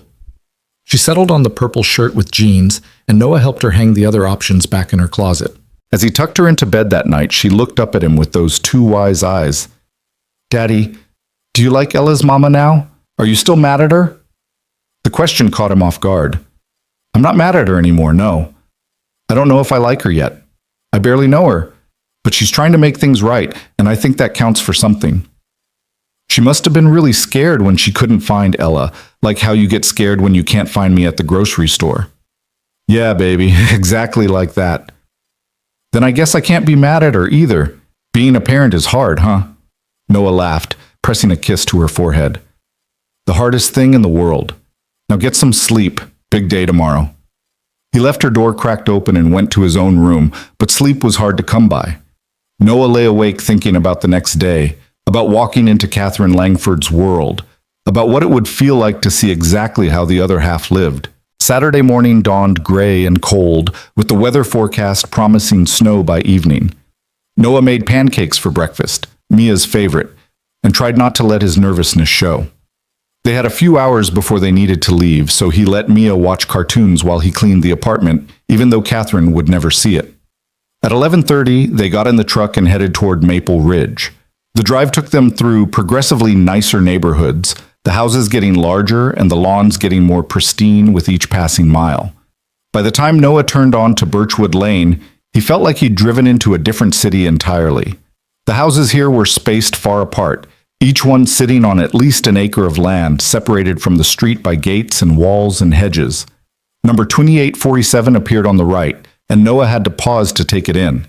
The satellite image hadn't done it justice. The house was a modern architectural masterpiece, all clean lines and floor-to-ceiling windows, white stone and dark wood. The driveway curved around that fountain he'd seen online, an elaborate thing with multiple tiers and what looked like actual marble. The lawn was perfect despite the winter cold, and mature trees lined the property, bare now but still imposing. "Whoa," Mia breathed from the back seat. "That's Ella's house?" "That's what the address says." "It's like a castle." Noah pulled into the driveway, his truck looking especially beat up next to the Mercedes and what looked like a Tesla in the three-car garage. He parked near the front entrance, turned off the engine, and sat there for a moment. "You ready, baby?" Mia nodded, though she looked as nervous as Noah felt. They got out of the truck, and Noah took Mia's hand as they walked up to the front door. Before he could even ring the bell, the door flew open and Ella came barreling out, nearly tripping over herself in her excitement. "Mia, you came! I've been watching for your car for like an hour!" She grabbed Mia's other hand. "Come on, I have to show you everything. We have a playroom and I got new art supplies, and Mama said we could make cookies later, and—" "Ella, let them come inside first," Catherine's voice cut in gently. She appeared in the doorway, and Noah was struck again by how different she looked from that first night. Today she wore jeans and a soft gray sweater, her hair down around her shoulders, no makeup that he could see. She looked younger, more relaxed. "Sorry," Ella said, not sounding sorry at all, "but Mia needs to see my room. It's so cool." "In a minute," Catherine said. "Let's at least say hello properly first." She stepped back, gesturing them inside. "Come in, please." "Welcome." Noah and Mia stepped into the entryway, and he had to stop himself from openly gaping. The space was enormous, with soaring ceilings and a massive chandelier that probably cost more than his annual salary. The floors were some kind of pale hardwood that gleamed under the light, and a curved staircase swept up to the second floor. Through an archway to the left, he could see a living room that looked like it belonged in a magazine, all white furniture and abstract art. "Can I take your coats?" Catherine asked. Noah shrugged out of his worn Carhartt jacket, suddenly very aware of how shabby it looked in this space. Catherine took it without comment and hung it in a closet that was bigger than Mia's bedroom, then helped Mia out of her purple winter coat. "The girls can go play for a bit before lunch, if that's okay," Catherine said. "I thought we could eat around 12:30. "That's fine." "Come on, Mia." Ella was already pulling her toward the staircase. "My room is upstairs. Wait until you see all my stuffed animals." The girls disappeared up the stairs in a thunder of footsteps and giggles, leaving Noah and Catherine standing in the cavernous entryway. "Your home is beautiful," Noah said, because he had to say something. "Thank you. It's a lot, I know." Catherine gave a self-deprecating smile. "I bought it because the real estate agent said it was a good investment, but honestly, it's way too much space for just the two of us. Most of these rooms never get used." She led him through the house toward the kitchen, and Noah tried not to stare at everything they passed. A dining room with a table that could seat 12, a library with floor-to-ceiling bookshelves, a home office visible through a glass door, all sleek desk and expensive computer equipment. The kitchen was somehow both massive and cozy, with white cabinets and marble countertops and windows that overlooked a backyard that seemed to go on forever. A pot of something that smelled amazing was simmering on the stove. "I made soup," Catherine said, following his gaze. "Homemade chicken noodle. I wasn't sure what Mia would like, and Ella said kids always like chicken noodle soup, so—" She trailed off, looking uncertain. "That sounds great. Mia loves soup." "Good. That's good." Catherine moved to the stove, stirring the pot, even though it probably didn't need it. "Can I get you something to drink?" "I have coffee, tea, water, juice, soda, pretty much anything." "Coffee would be great if it's not too much trouble." "No trouble at all. How do you take it?" "Just black." Catherine poured him a cup from a fancy machine that probably cost more than his monthly rent, then made herself tea. They sat at the kitchen island on bar stools that were more comfortable than any chair in Noah's apartment. "The house is quiet when it's just me," Catherine said after a moment. "I can hear every sound." "It's nice having children's laughter in it for a change. How long have you lived here?" 3 months, like I mentioned. Before this, we were in Seattle for 2 years, and before that, Boston. Ella's been in 5 different cities in her 6 years of life." Catherine wrapped her hands around her tea mug. "It's the nature of my work. I go where the company needs me. But it's been hard on her." "Must be hard on you too, never getting to put down roots." "I'm used to it. I've been moving around since I was in my 20s, building the company. But I'm starting to think—" She paused, choosing her words carefully. "I'm starting to think that what worked for me before I had Ella doesn't work anymore. She needs stability, friends, a real home, not just a house we'll leave in a couple of years." Noah sipped his coffee, which was excellent. "Is that why you moved here? To stay?" "Maybe. Probably. I haven't made it official yet, but this city has always felt different to me. My company's headquarters is here, so it makes sense. And Ella seems happier here than she's been anywhere else." Catherine looked at him. "I think that has a lot to do with Mia, honestly. She hasn't connected with another child this quickly before." As if on cue, laughter exploded from somewhere upstairs, followed by the sound of running feet. "They're good together," Noah agreed. "Mia's been talking about Ella all week." They fell into a comfortable silence, broken only by the ticking of an expensive-looking clock on the wall and the occasional burst of giggles from upstairs. Noah found himself relaxing despite the intimidating surroundings. Catherine seemed genuine, less guarded than she'd been at the restaurant. "I owe you more than just an apology," Catherine said suddenly. "I owe you an explanation for why I reacted the way I did that night." "You don't have to." "I do, actually. Because if we're going to let our daughters be friends, you deserve to know that I'm not always that person. That I'm not—" She struggled for words. "That I'm not a monster." Noah set down his coffee cup. "I never thought you were a monster, just someone who made a bad call in a bad moment. It was more than that." Catherine took a breath. "When Ella was 3, we were living in New York. I had hired a nanny. This woman who came highly recommended, had impeccable references, seemed perfect. One day I came home early from work and found Ella alone in the apartment. The nanny was gone. Just gone. She'd left a 3-year-old alone for hours." Noah felt his stomach drop. "What happened?" "Ella was fine, thankfully. Terrified and crying, but fine. I fired the nanny immediately, of course, and I called the police. Turns out she'd been stealing from us. Jewelry, cash, anything she could sell. She'd probably panicked and run when she thought I might catch her." "That's awful." "It was. And it changed me. Made me paranoid. After that, I couldn't trust anyone around Ella. I went through 6 different nannies in a year, finding reasons to fire each one. I started working from home more, bringing Ella to the office, anything to keep her in my sight." Catherine's hands tightened around her mug. "So that night at the festival, when I couldn't find her, all I could think about was that nanny. All I could imagine was someone taking advantage of my distraction, taking my daughter, and I snapped." Noah understood it now, that instant shift from panic to rage, the accusation that had seemed so out of proportion. It wasn't about him at all. It was about Catherine's past trauma bubbling up and spilling over onto an innocent target. "I get it," he said quietly. "We all have our triggers. Mine is anyone threatening to take Mia away from me. When those security guards were about to take me to the back office, all I could think about was what would happen to her if I was arrested. Who would take care of her?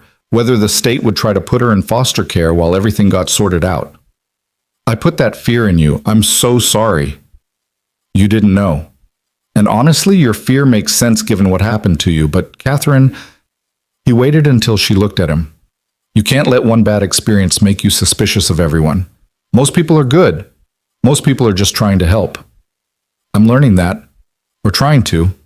She managed a small smile. "Ella's been my teacher this week. Every day she tells me about how kind you and Mia were, how you made her feel safe when she was scared.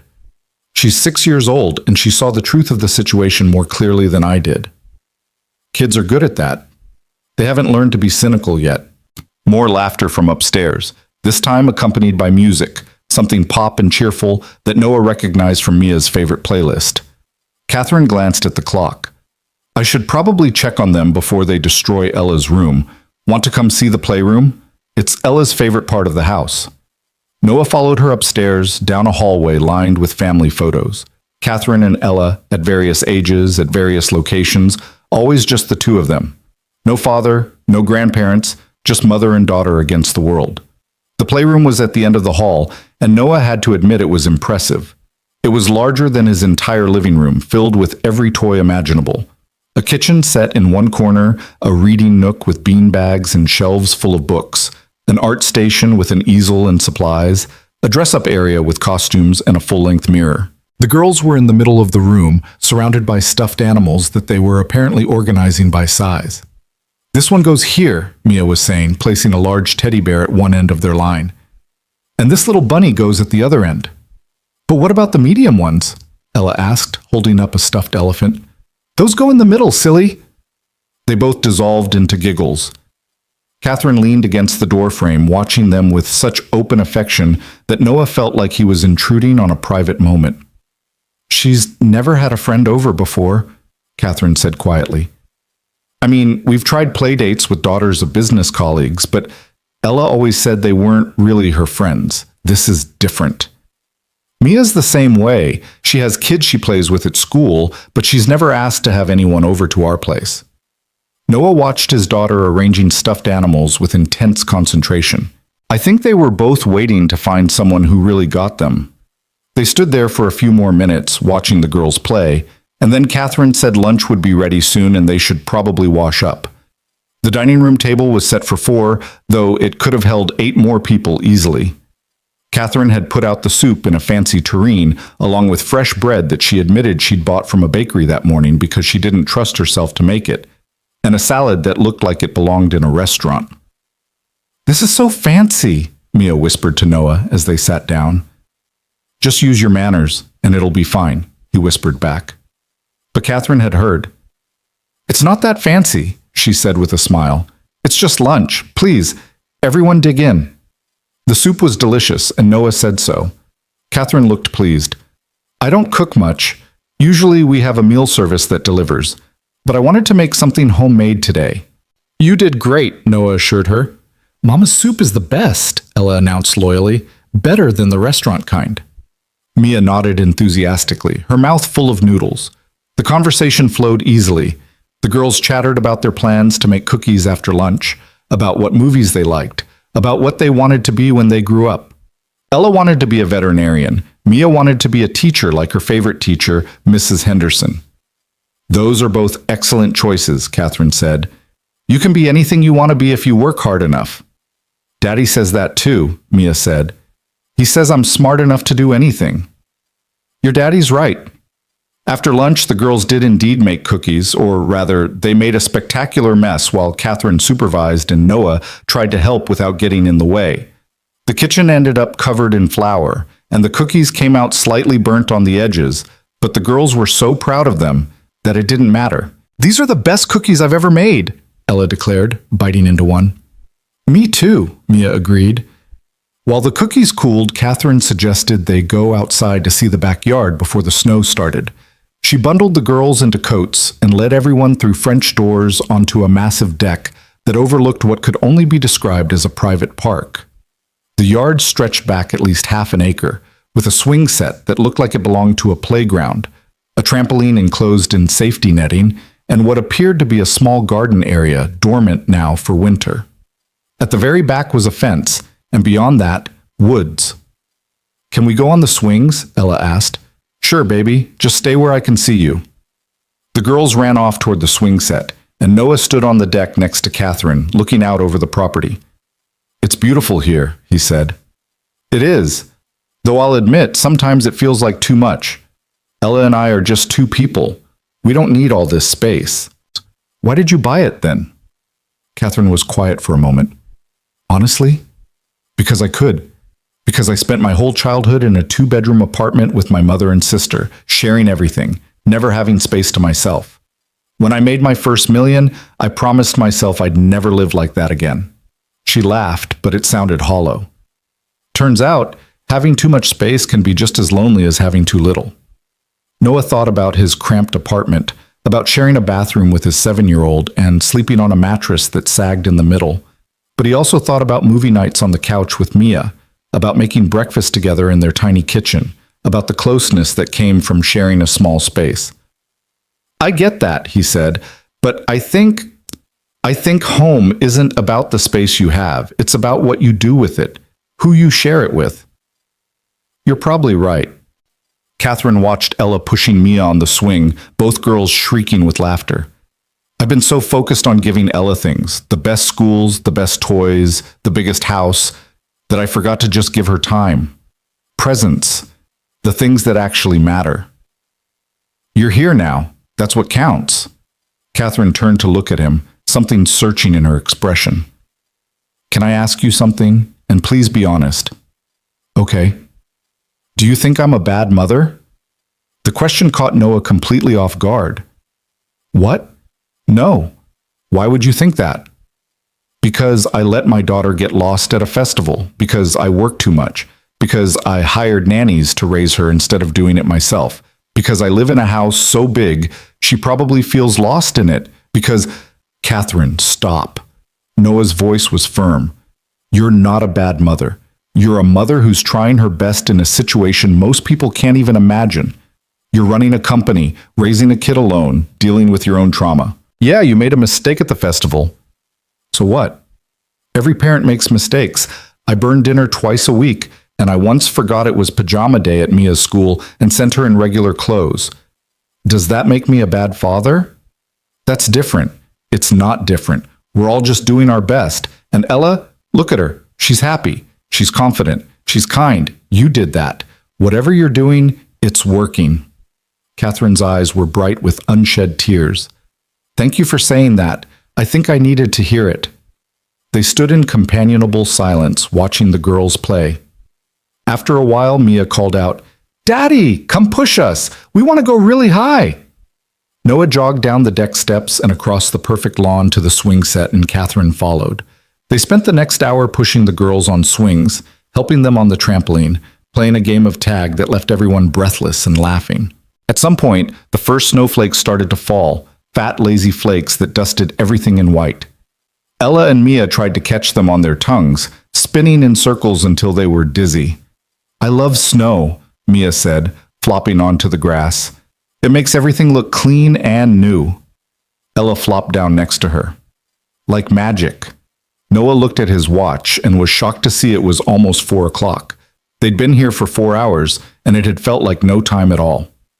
We should probably head home soon, he said reluctantly. I don't want to drive in heavy snow. Can't Mia stay longer? Ella begged. Please, we were going to watch a movie. Ella, Mia has to go home, Catherine said gently. But maybe she can come back another time. Can she come back tomorrow? Catherine and Noah both laughed. How about next weekend? Catherine suggested, looking at Noah for confirmation. If that works for you? That works, Noah agreed, and Mia cheered. Inside, they gathered up Mia's coat and the container of cookies Catherine insisted they take home.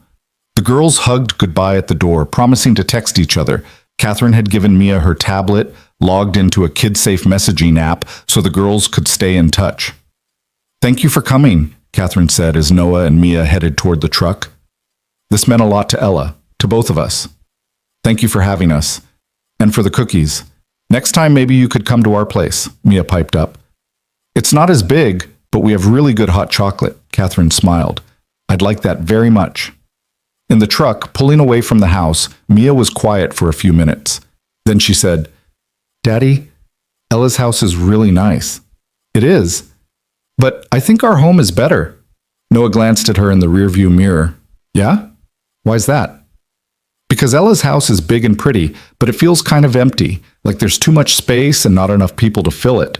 Our apartment is small, but it feels full. Full of us. Noah's throat tightened. You know what, baby? You're absolutely right. The snow was coming down harder now, accumulating on the windshield between swipes of the wipers. Noah drove carefully through the increasingly white streets, back through the nice neighborhoods toward their own part of town. His phone buzzed with a text as they pulled into the apartment complex. Catherine. Thank you again for today.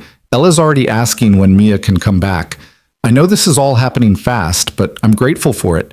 You and Mia have brought something into our lives that I didn't know we were missing. See, Noah thought about that as he helped Mia out of the truck and up the stairs to their apartment. What they'd brought into Catherine and Ella's lives was probably the same thing Catherine and Ella were bringing into theirs: connection. The knowledge that you weren't alone in this hard, messy, beautiful work of being a parent. Inside their small apartment, Mia immediately changed into her pajamas and turned on the TV. Noah made them both hot chocolate, the cheap packet kind from the grocery store, nothing like the fancy machine at Catherine's house, and they curled up on their worn couch together. Today was a good day, Mia said, resting her head on his shoulder. Yeah, baby, it really was. And as the snow continued to fall outside their window, covering the parking lot and the sad little grass strip and everything else in a blanket of white, Noah felt something shift inside him. He'd spent 3 years keeping the world at arm's length, focused solely on survival and on being enough for Mia. But maybe, just maybe, it was okay to let someone else in. To accept that you could be strong and still need help sometimes. To believe that not everyone who extended a hand was trying to take something from you. His phone buzzed again. Another text from Catherine. I know it's early to ask, but what are you and Mia doing for Christmas? Ella and I don't have any plans, and I was thinking maybe we could spend it together, all 4 of us? Noah stared at the message for a long time.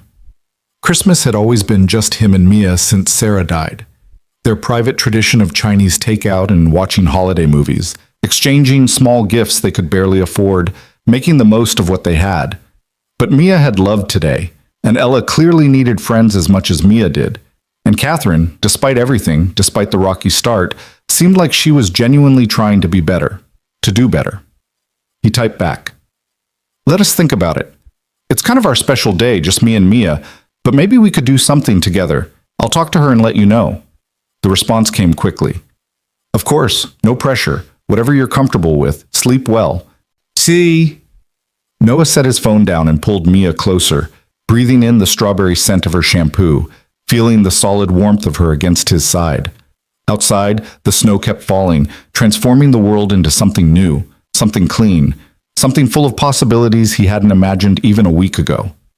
And for the first time in a long time, Noah let himself hope that maybe, just maybe, their small family of 2 was about to become something bigger, something stronger, something that could weather any storm together.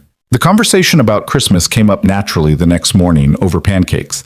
Mia was still buzzing about her day at Ella's house, recounting every detail Noah had already heard at least twice. And then we jumped on the trampoline and I went so high, Daddy, like really high, and Ella said I was brave because she's still scared to jump that high. And then Mia, slow down, Noah laughed, flipping another pancake. Chew your food. She swallowed, then immediately continued.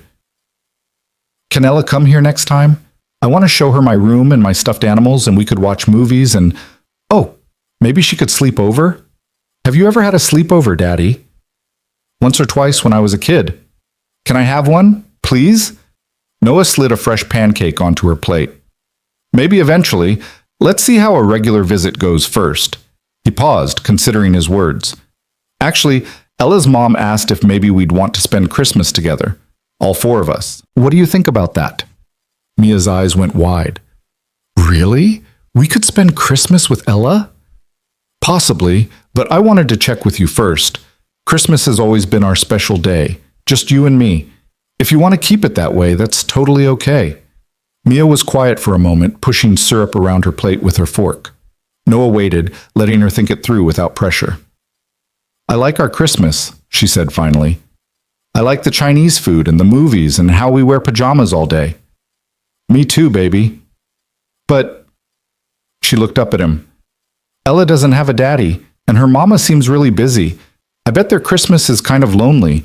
Maybe we could share ours with them. Make it special for all of us? Noah felt his heart squeeze. When had his 7-year-old become so wise, so empathetic? You know what? I think that's a beautiful idea. We could do our traditions and include them. Make new traditions too. Can we still get Chinese food? Absolutely. And watch movies in pajamas? Wouldn't be Christmas without it. Mia grinned. Then yes, Let's have Christmas with Ella and Catherine. Noah texted Catherine later that morning while Mia was absorbed in coloring at the kitchen table. The response came within minutes, and he could almost feel the relief and happiness through the screen. That would be wonderful. Thank you. Would you like to come here, or would you prefer we come to you? Noah thought about his small apartment, about the secondhand decorations he'd put up yesterday, a 3-foot artificial tree from Target, some paper snowflakes Mia had made in school, a strand of lights that only worked if you jiggled the plug just right. Then he thought about what Mia had said, about sharing what they had, about not being ashamed of their home. He typed back, "Why don't you come here? It won't be fancy, but it'll be real, and Mia wants to show Ella her room." Perfect. What time? Come around noon. We usually do presents in the morning, just the two of us, then Chinese food for lunch, then movies all afternoon. We'll be there? Can I bring anything? Just yourselves, and maybe Ella's favorite movie. We'll make a whole marathon of it. Thank you, Noah, for giving us this. I know it's a big step. He stared at that message for a long moment before responding. Everyone deserves family at Christmas, even if it's the family you choose instead of the one you're born with. The week before Christmas was chaotic. Work at the construction site picked up as everyone tried to finish projects before the holiday shutdown. Noah pulled 2 overtime shifts, grateful for the extra money even though it meant less time with Mia. The electric bill got paid finally, and he even managed to buy Mia the art set she'd been wanting, 64 colors of markers and a sketch pad, on sale at the craft store. Meanwhile, Mia and Ella were texting constantly on the KidSafe app. Noah would hear the tablet chime, and Mia would rush over to read Ella's messages, then spend 10 minutes carefully typing out responses with her 2-finger typing method. Ella says she's never had Chinese food, Mia reported on Tuesday evening. Can you believe that? She's never had dumplings or fried rice or anything. Then we'll make sure she tries all the best things, Noah promised. On Wednesday, Catherine texted him directly. I hope this isn't overstepping, but I'd like to bring gifts for Mia. Nothing extravagant. I promise I won't show up with a pony or anything. Just a few things I think she'd enjoy. Would that be okay? Noah's first instinct was to say no, that it wasn't necessary, that he didn't want charity. But he forced himself to really think about it. Catherine wasn't offering out of pity. She was offering because that's what you did at Christmas. You gave gifts to people you cared about. And whether he was ready to admit it or not, Catherine and Ella were becoming people in his and Mia's life. That would be kind of you, he typed back. Thank you. But please, nothing too big. Mia's not used to expensive things, and I don't want her to get the wrong expectations about life. I understand completely. I'll keep it thoughtful and reasonable, I promise. And for what it's worth, I got something for Ella too. Just something small. There was a pause before Catherine's response came. You didn't have to do that. I know, but Mia insisted, and honestly, I wanted to. Ella's been a good friend to my daughter. Thank you. That means more than you know. Noah had taken Mia shopping at the dollar store and the discount craft store, and together they'd picked out a sketchbook with unicorns on the cover, a pack of glitter pens, and some stickers. Mia had made a card too, painstakingly writing out, "To my best friend Ella, Merry Christmas, love Mia," in her careful 7-year-old handwriting. Christmas Eve arrived with more snow and temperatures cold enough that Noah's truck took 3 tries to start. He'd taken the day off from work, a luxury he couldn't really afford but deemed necessary, to spend it with Mia. They baked cookies from a tube of pre-made dough, decorated the apartment with the few decorations they had, and watched A Christmas Story while drinking hot chocolate. That evening, after Mia was in bed, Noah sat on the couch and looked at their little tree. He'd put Ella's present under it, wrapped in newspaper comics since he'd run out of wrapping paper. Next to it were the 3 small gifts he'd gotten for Mia: the art set, a book she'd been wanting, and a new winter hat since her old one had a hole in it. It wasn't much compared to what other kids probably got, compared to what Ella probably had under her tree in that massive house. But it was given with love, and that had to count for something. His phone buzzed, a text from Catherine. Merry Christmas Eve. Ella wanted me to tell you she can't wait for tomorrow. Neither can I, honestly. Sleep well. Noah smiled and typed back, Merry Christmas Eve to you too. See you tomorrow. Christmas morning dawned bright and cold, the sun glinting off the snow that covered everything. Mia was up at 6:30, shaking Noah awake with barely contained excitement. Daddy, Daddy, it's Christmas! Can we do presents now, please? Noah groaned and checked his phone. Baby, it's so early. But it's Christmas! He couldn't argue with that logic. They stumbled out to the living room together, Mia in her candy cane pajamas and Noah in sweatpants and the old t-shirt he'd slept in. Noah made coffee while Mia sat by the tree, practically vibrating with anticipation. Okay, I'm coming, he said, settling onto the floor next to her. You want to go first? You first, Daddy. I like watching you open presents.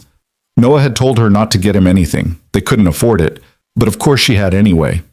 It was a picture frame made from popsicle sticks, painted gold and covered in glitter, with a photo of the two of them from last summer. Mia had written on the back in marker, "Best Daddy Ever." Mia, this is perfect, he said, his voice rough. I love it. Really? You're not just saying that? Really and truly. It's going on my nightstand so I can see it every day. Mia beamed. Okay, my turn now. She opened her presents with the unself-conscious joy of a child, gasping over the art set like it was made of gold, hugging the book to her chest, immediately putting on the winter hat even though they were inside. These are the best presents, Daddy. Thank you, thank you, thank you. You're welcome, baby girl. Merry Christmas. They spent the morning in pajamas, Mia testing out every single marker in her new set, while Noah made them a simple breakfast of eggs and toast. Around 11, Noah took a shower and got dressed in jeans and a sweater, and Mia changed into the red dress she'd picked out for the occasion. Do I look okay? She asked, spinning to show him. You look beautiful. Now help me set up the table, okay? Our guests will be here soon. They pulled out their small dining table from against the wall and covered it with a tablecloth Noah had found at Goodwill last year. Mia set out plates and cups while Noah arranged the Chinese food menus, trying to remember what Catherine had said about Ella's dietary restrictions. No nuts, he was pretty sure. Or was it no shellfish? He made a mental note to ask when they arrived. At 11:55, Noah heard footsteps on the exterior stairs, followed by a gentle knock on the door. Mia ran to answer it, and Noah heard her excited squeal as she saw Ella. You came! You really came! Come in, come in! Catherine and Ella stepped into the apartment, and Noah felt a moment of self-consciousness as they took in his small home. The worn furniture, the patched carpet, the kitchen that was barely big enough for one person to cook in. But Catherine's expression held only warmth as she looked around. What a cozy home, she said, and she sounded like she meant it. Thank you for having us. Thank you for coming. Noah took their coats, Catherine's expensive wool one and Ella's puffy pink jacket, and hung them on the hooks by the door. Welcome to our Christmas. Ella was carrying a bag that clinked suspiciously, and Catherine had another bag that looked like it contained wrapped presents. Noah tried not to think about how much money was probably represented in those bags. Mia, can I see your room? Ella asked immediately. You said you'd show me. Yes, come on. Mia grabbed Ella's hand and dragged her down the short hallway to her bedroom. Catherine watched them go with a soft smile, then turned to Noah. Your home is lovely. I mean that. It feels warm, lived in, loved. It's small, Noah said, still feeling defensive despite her kind words. Small doesn't mean less. Sometimes small means you're close enough to actually touch the people you love. She held up the clinking bag. I brought sparkling cider. Ella loves it, and I thought maybe we could have a toast before lunch. That sounds nice. They moved to the kitchen, and Noah found his nicest glasses, mismatched things from various thrift stores, while Catherine opened the bottle. The pop of the cork made the girls come running from Mia's room. What was that? Ella asked. Sparkling cider, Catherine said. Want some? Yes, please. Noah poured small amounts for the girls and fuller glasses for himself and Catherine. They stood in his tiny living room, the four of them together, and Catherine raised her glass. I'd like to make a toast, she said, to new friends and second chances, to forgiveness and fresh starts, and to the kindness of strangers who turn out to be exactly what you needed. They clinked glasses, the girls giggling at the bubbles, and Noah felt something warm settle in his chest. Now presents, Ella announced. After lunch, Catherine corrected gently. We don't want to spoil the tradition. They ordered from the Golden Dragon, the Chinese restaurant Noah and Mia had been going to for years. Catherine insisted on paying, and Noah let her because arguing seemed petty. While they waited for the delivery, the girls played with Mia's new art set, drawing pictures of snowmen and reindeer. "I got something for your apartment," Catherine said quietly, pulling a wrapped box from her bag. "I hope it's not too presumptuous." Noah took the box, confused. It was heavy, wrapped in silver paper with a red bow. "You didn't need to get me anything." "It's not really for you. It's for both of you. Open it." He unwrapped it carefully, aware of Mia watching from her spot on the floor. Inside was a space heater, top of the line, still in its box. "I noticed your apartment was cold when we came in," Catherine said. "And Ella mentioned that Mia said your heater doesn't work very well. I thought this might help." Noah stared at the box, emotions warring inside him. It was incredibly thoughtful. It was also a reminder of everything he couldn't provide, every way his home was inadequate. But when he looked up at Catherine, he didn't see pity in her eyes. He saw genuine care. "Thank you," he said quietly. "This is really kind. We all need help sometimes." There's no shame in accepting it. The food arrived and they spread it out on the small table. Fried rice, lo mein, dumplings, General Tso's chicken, beef with broccoli. Ella approached each dish cautiously, trying small bites while Mia encouraged her. "Try the dumplings first," Mia instructed. "They're the best. You dip them in this sauce, see?" Ella took a tentative bite, then her eyes went wide. "This is really good." "Told you." Watching the girls together, watching Catherine relax and laugh at their antics, Noah felt the last of his resistance crumbling. This wasn't charity. This wasn't pity. This was just four people sharing a meal, sharing a holiday, sharing their lives. After lunch, they opened presents. Noah gave Ella her gift first, watching anxiously as she unwrapped it. Her face lit up when she saw the unicorn sketchbook. "I love unicorns," she exclaimed. "This is perfect. Thank you, Mia. Thank you, Mr. Noah." "Just Noah is fine," he said, smiling at her enthusiasm. Catherine's gifts for Mia were wrapped beautifully, and Noah held his breath as Mia opened them. There was a set of chapter books, the first 5 in a series Mia had mentioned wanting, a craft kit for making friendship bracelets, and a stuffed animal, a soft gray elephant that Mia immediately hugged to her chest. "I love him," Mia breathed. "He's perfect. Thank you, Catherine." "You're very welcome, sweetheart." The last gift Catherine pulled from her bag was for Noah, and he started to protest. "You already gave us the heater." "This is different. Just open it." Inside was a framed photo. It took Noah a moment to recognize it. It was from that first night at the festival, but not the horrible confrontation at the security office. This was from before. A candid shot someone must have taken of Noah and Mia in line for the Ferris wheel, Mia laughing at something Noah had said, both of them wrapped in his jacket against the cold. They looked happy. They looked like exactly what they were, a father and daughter who loved each other. "How did you get this?" Noah asked. "I hired someone to go through all the social media posts from that night at the festival. I wanted to find a picture of you two from before everything went wrong, before I ruined it." Catherine's voice was soft. "I wanted you to have a reminder that that night wasn't all bad, that there was joy in it too." Noah couldn't speak past the lump in his throat. He just nodded, staring at the photo. "Plus," Catherine added, "I thought you might like to remember what you looked like before you met me, and I gave you gray hairs." That surprised a laugh out of him. "I don't have gray hairs." "Not yet. Give it time." They spent the afternoon exactly as planned, watching movies in a pile on Noah's couch, the four of them squeezed together with blankets and the remnants of Christmas cookies. They watched Elf and the Polar Express, and halfway through Home Alone before the girls started to get drowsy. Ella fell asleep with her head on Mia's shoulder, and Mia was fighting to keep her eyes open, leaning against Noah's side.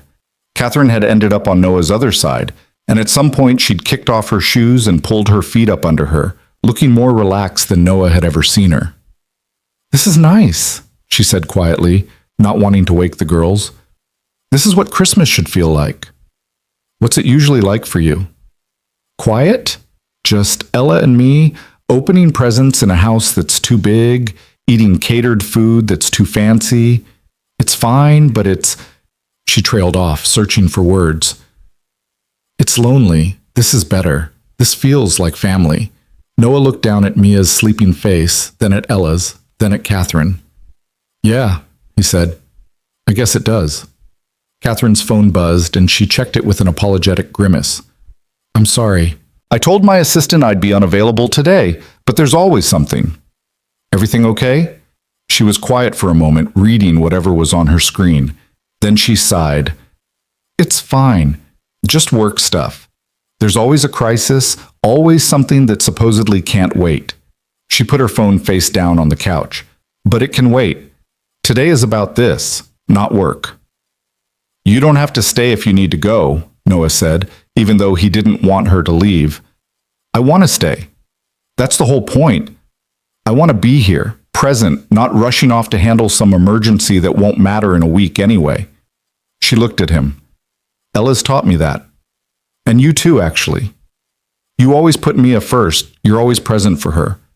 I want to be that kind of parent. You're already becoming that kind of parent. Look at today. You're here. I'm here, Catherine repeated, like she was testing out the words. I'm here.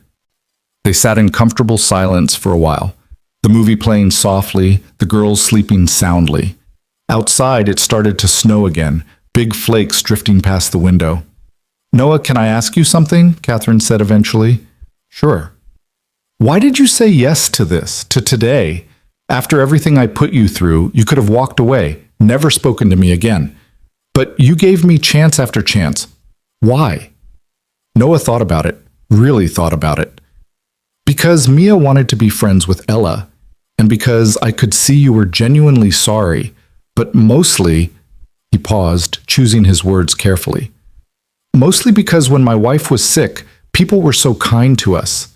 Neighbors brought food, friends drove Mia to school when I couldn't leave Sarah's side.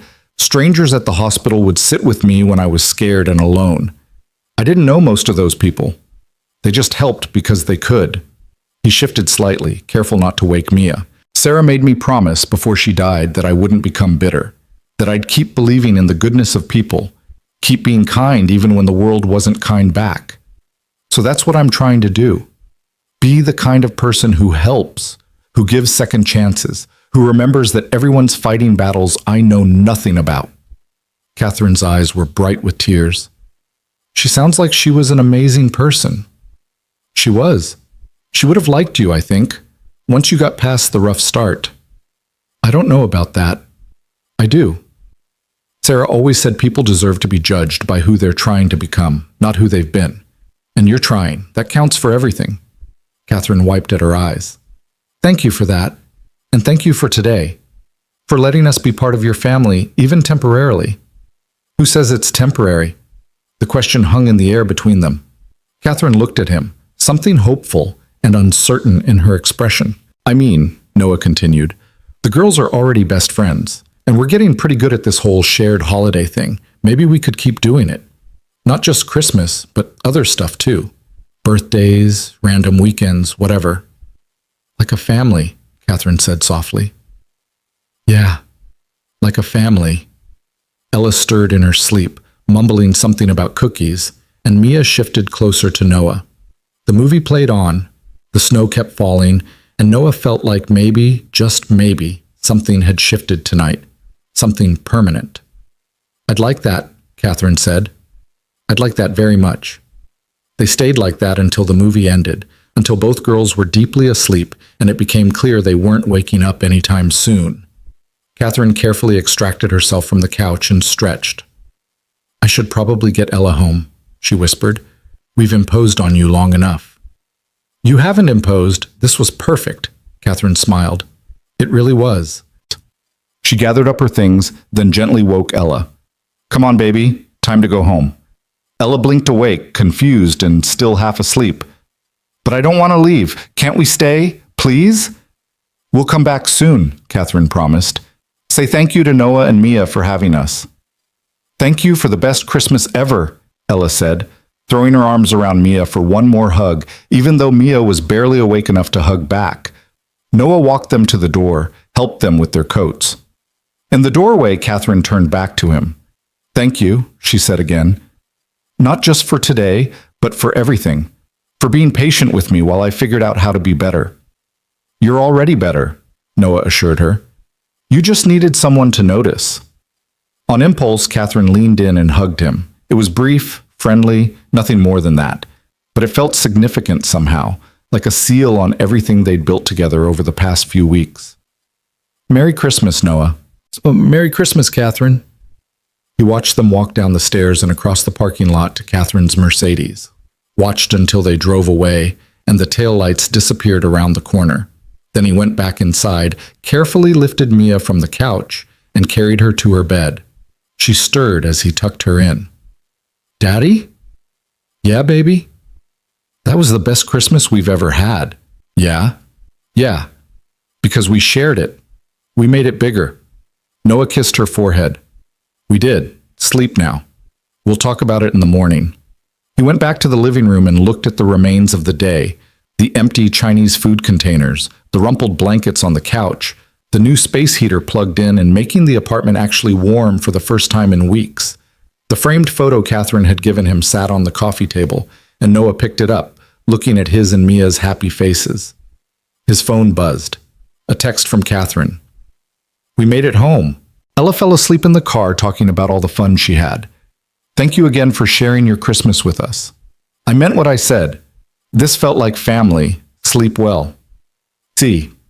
Noah set the phone down and went to his bedroom, but sleep didn't come easily. He lay there thinking about the day, about how far they'd all come in just a few weeks. From that disastrous night at the festival to this, to shared meals and inside jokes and the comfortable ease of people who genuinely cared about each other. He thought about Sarah, about the promise he'd made to her, to stay kind, to stay open, to keep believing in people. He liked to think she'd be proud of him for giving Catherine a second chance, for seeing past that worst moment to the person underneath. And he thought about the future, about what came next. More playdates, certainly, more shared meals, birthdays and holidays and ordinary weekends. The four of them finding their way towards something that looked like family, even if it didn't fit any traditional definition. It was scary, opening his heart like this. Letting people in meant risking pain, meant making himself vulnerable. But it also meant joy, connection, the knowledge that he and Mia weren't facing the world alone anymore. Noah finally drifted off to sleep with a smile on his face, the warmth of the new heater filling the room, the memory of Mia's happiness filling his heart, and the hope of what tomorrow might bring filling his dreams. Outside, the snow kept falling, covering the world in white, making everything clean and new, full of possibility. The days between Christmas and New Year's fell into an unexpected rhythm. Catherine texted every morning, nothing intrusive, just simple check-ins that made Noah smile despite himself. Good morning, hope you both slept well. Sometimes she'd include a photo Ella had drawn for Mia, or a funny thing Ella had said about her new best friend. Noah found himself looking forward to those messages, found himself replying with more than just polite acknowledgments. He'd send pictures of Mia using her new art set, or screenshots of the silly messages the girls were exchanging on their tablets. It felt natural, this constant thread of connection between their two households. On the 27th, Catherine called instead of texting. Noah was at the construction site on his lunch break, and he almost didn't answer. His hands were dirty, and he was tired from a morning of heavy lifting, but something made him wipe his hands on his jeans and pick up. Hey, he said. Hi, is this a bad time?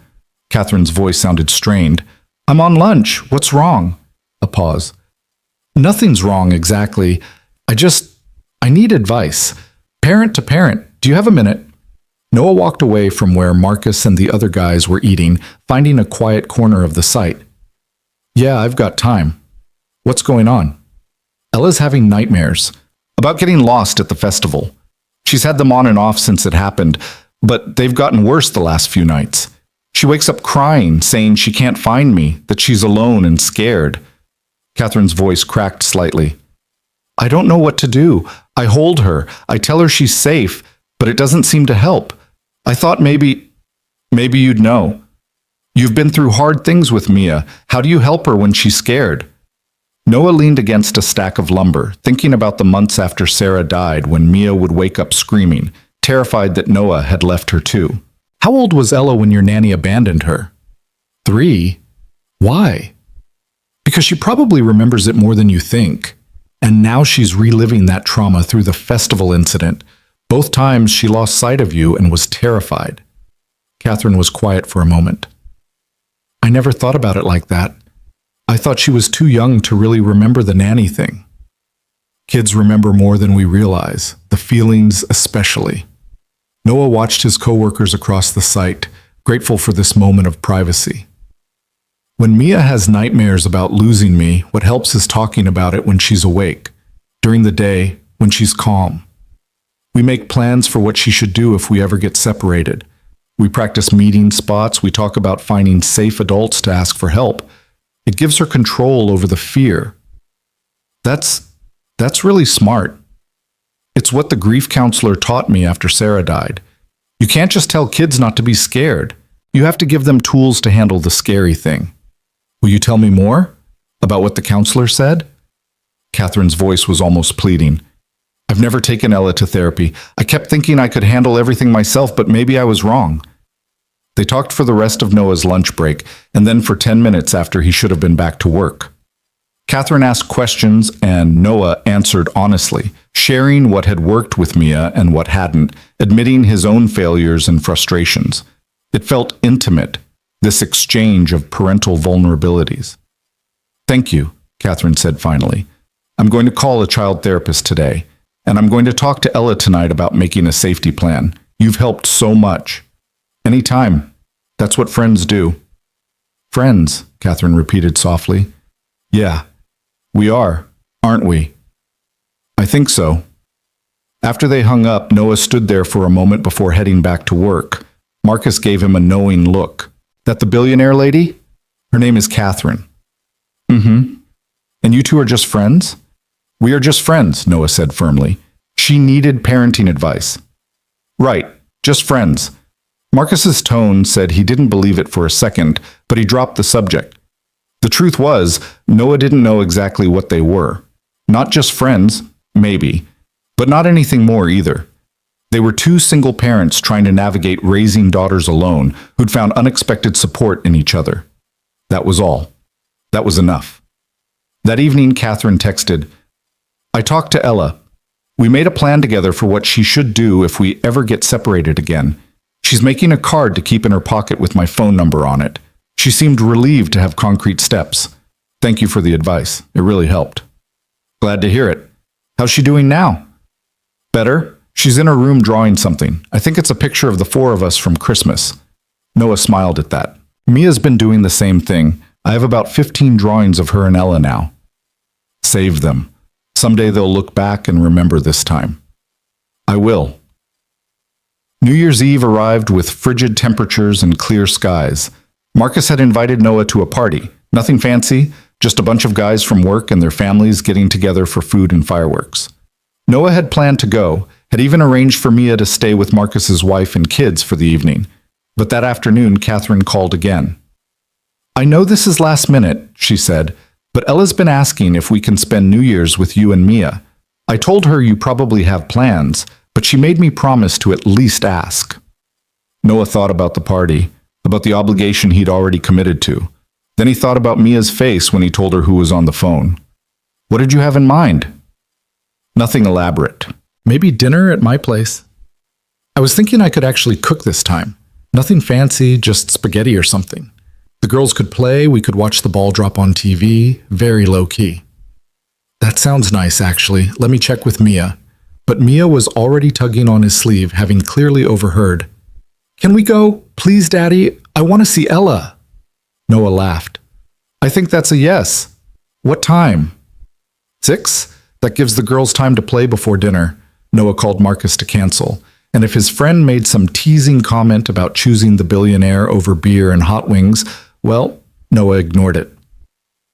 They arrived at Catherine's house at 6 on the dot, Mia bouncing with excitement.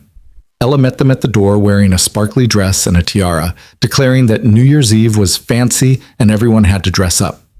I didn't know it was fancy, Mia said, looking down at her regular clothes. That's okay. I have extra tiaras. Come on.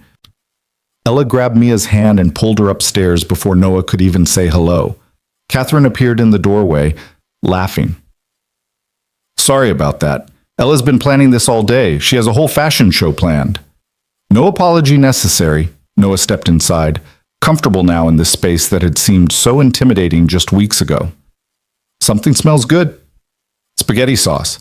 I'm following a recipe my mother used to make. No guarantees it'll be edible. In the kitchen, Noah watched Catherine cook. Actually cook, not just heat up something prepared. She moved around the space with less confidence than she probably had in a boardroom, checking the recipe on her phone every few minutes, tasting the sauce nervously. Can I help? Noah offered. Could you make the salad? Everything's in the fridge. They worked side by side, falling into an easy rhythm. Catherine told him about the therapist she'd found for Ella, about how the first appointment had gone well. Noah told her about Mia's upcoming school project, about how she wanted to do something about friendship and was planning to feature Ella prominently.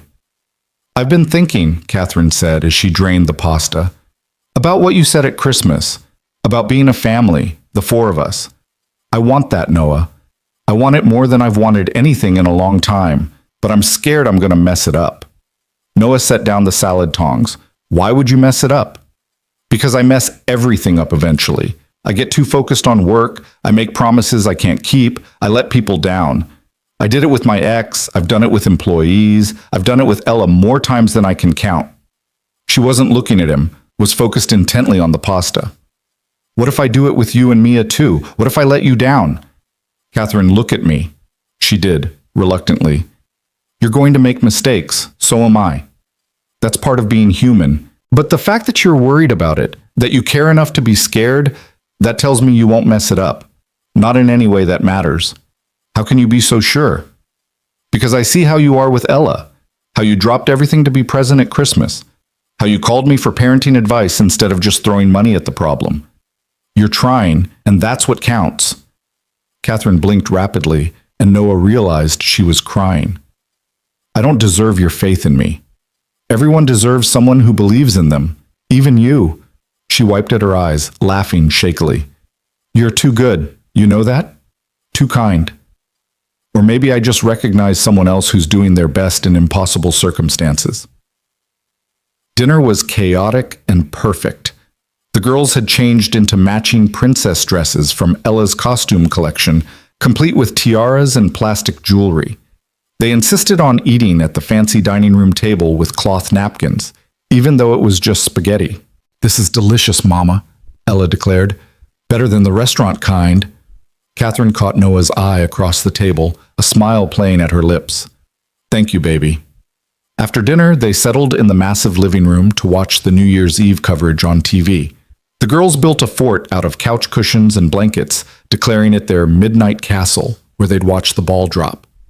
Can we stay up until midnight? Mia asked. Please, it's a special occasion. Noah looked at his watch. It was barely 8. I don't know if you can make it that long, baby. I can. I promise I can. We'll see.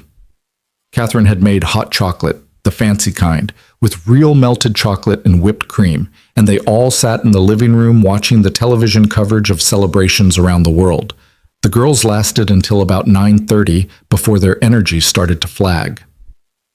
I'm not tired, Ella insisted, even as her eyes drooped.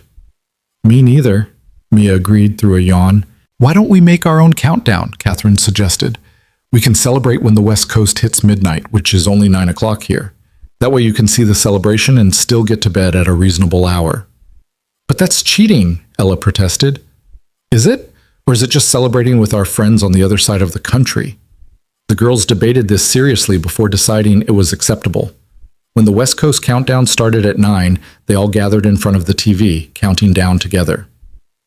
10, 9, 8, 7. Noah found himself standing next to Catherine, close enough that their shoulders touched. 3, 2, 1. Happy New Year. On the screen, crowds in California erupted in celebration. In Catherine's living room, Ella and Mia hugged each other, jumping up and down. Noah turned to wish Catherine a Happy New Year and found her already looking at him. Happy New Year, Noah, she said softly.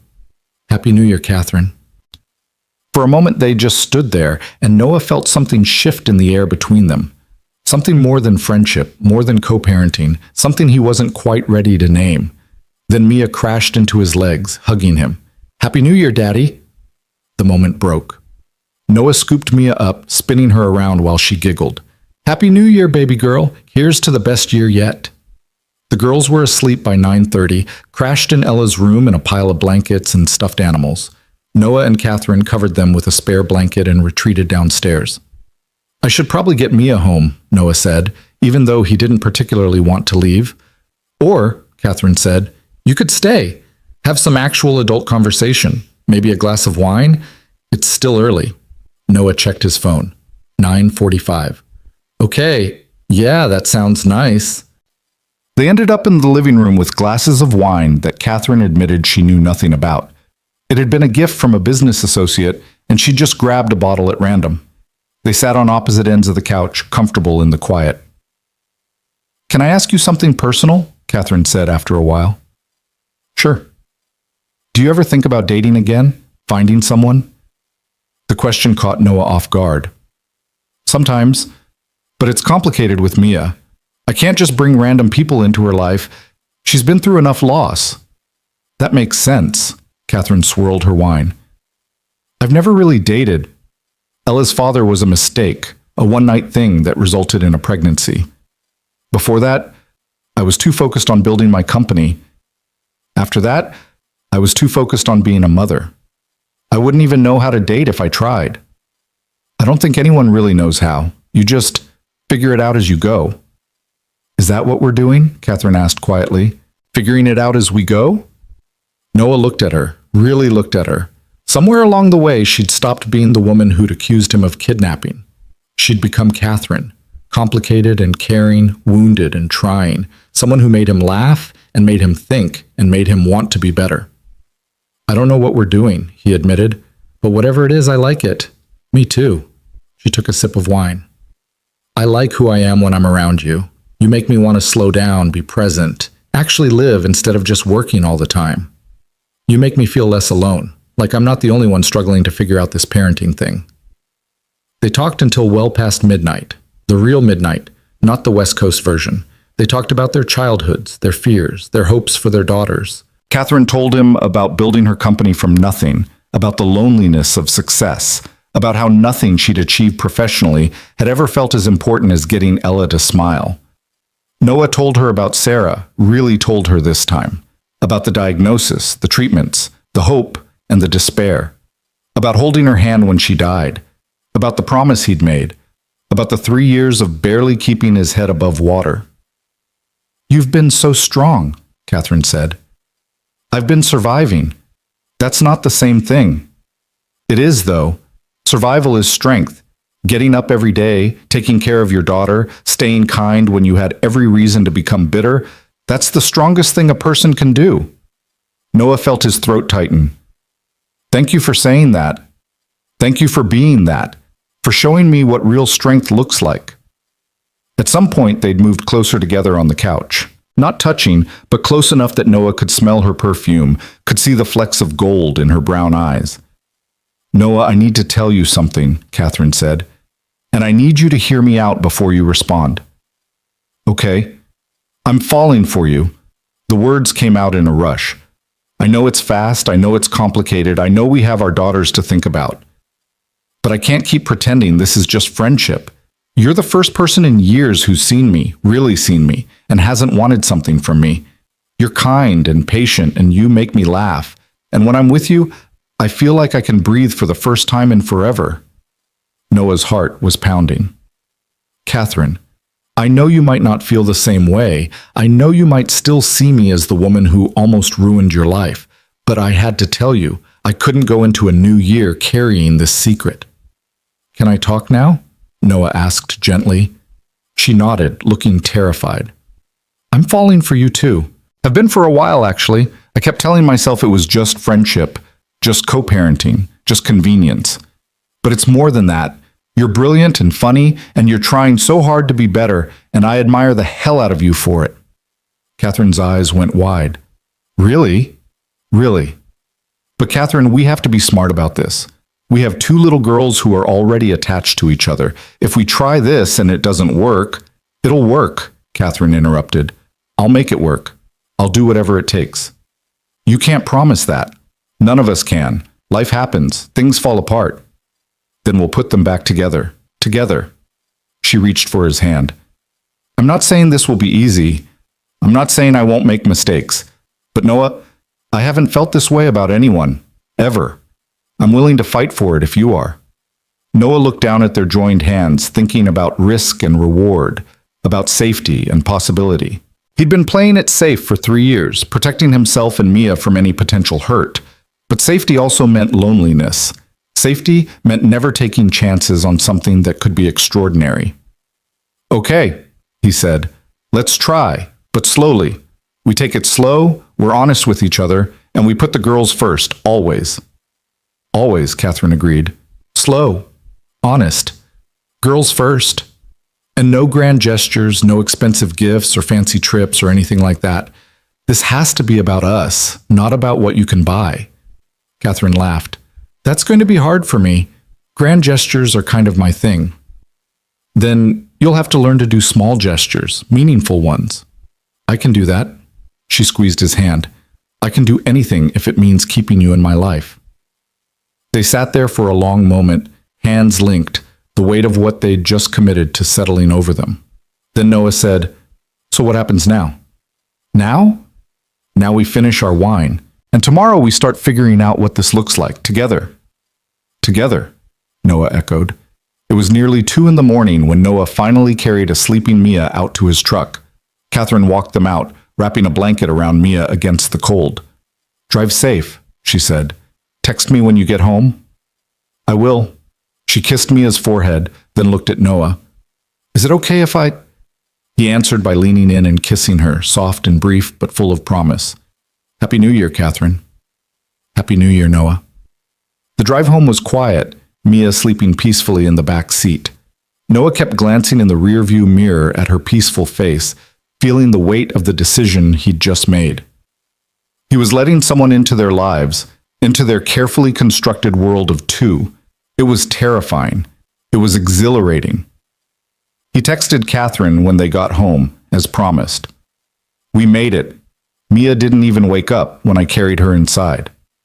I'm glad. Sleep well. Dream of good things. You too. Noah fell asleep that night with a smile on his face, hopeful for the first time in years about what the future might hold. The next few weeks unfolded like a gentle dream. Noah and Catherine were careful, taking things slow like they'd promised. They didn't tell the girls anything had changed, not yet, but they found ways to spend time together. Family dinners became a regular thing, alternating between houses. Sometimes Catherine would bring Ella over to Noah's apartment, and they'd make simple meals in his tiny kitchen, laughing when they bumped into each other. This kitchen is impossible, Catherine complained one evening, trying to chop vegetables on Noah's limited counter space. It's cozy, Noah corrected, stealing a piece of carrot. It's a closet with appliances. Are you complaining? Because I seem to remember you having a kitchen the size of my entire apartment. She bumped him with her hip. I'm not complaining, I'm observing. There's a difference. The girls were in Mia's room, their laughter drifting down the hallway. Noah had learned to love that sound, the pure joy of children who'd found true friendship. They're good together, Catherine said, echoing his thoughts. They are. Almost makes me think this whole crazy situation was meant to happen. You believe in fate? I believe in second chances. Sometimes they look a lot like fate. On Valentine's Day, Noah took Catherine on their first real date. Just the 2 of them, no kids. Marcus had agreed to watch both girls, mostly so he could give Noah grief about it later. Where are you taking her? Marcus had asked. Somewhere fancy? She probably expects fancy. Then she's going to be disappointed. Noah took Catherine to a small Italian restaurant he'd discovered years ago with Sarah. It wasn't expensive or trendy, but the food was incredible and the atmosphere was warm. He'd worried it might be awkward, bringing Catherine somewhere that held memories of his late wife, but somehow it felt right, like he was honoring Sarah's memory by continuing to live, to love, to take chances. Catherine wore a simple dress, had her hair down, looked beautiful in the candlelight. This place is perfect, she said, looking around at the checkered tablecloths and the photos of Italy on the walls. How did you find it? Sarah and I used to come here for anniversaries. We couldn't afford anywhere expensive, but this place made us feel special anyway. Catherine reached across the table for his hand. Thank you for sharing it with me. I know that couldn't have been easy. It's easier than I thought it would be. I think Sarah would like you. I think she'd be happy that Mia and I aren't alone anymore. They talked through dinner, through dessert, through coffee. They talked about their hopes for their daughters, about what kind of future they wanted to build together. Catherine admitted she was thinking about stepping back from work, maybe hiring a CEO to run the day-to-day operations so she could focus more on being present for Ella. That's a big decision, Noah said. I know, but I keep thinking about what I want my legacy to be. And I don't want it to be a company, no matter how successful. I want it to be Ella. I want her to remember me being there, not always working. For what it's worth, I think that's incredibly brave.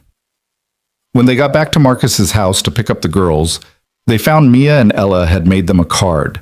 It was covered in glitter and stickers, and inside it said, "We think you should be boyfriend and girlfriend. Love, Mia and Ella."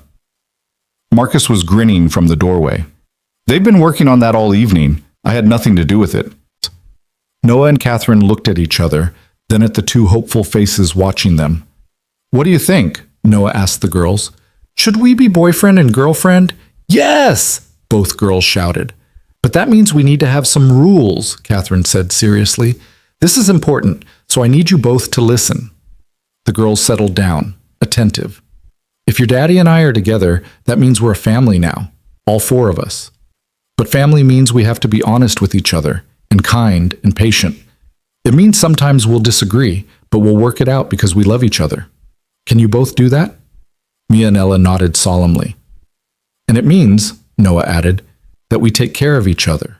When someone needs help, we help. When someone is sad, we comfort them. When someone makes a mistake, we forgive them. That's what family does. We can do that, Mia said confidently. We're already good at being friends. Being family will be even better. And she was right.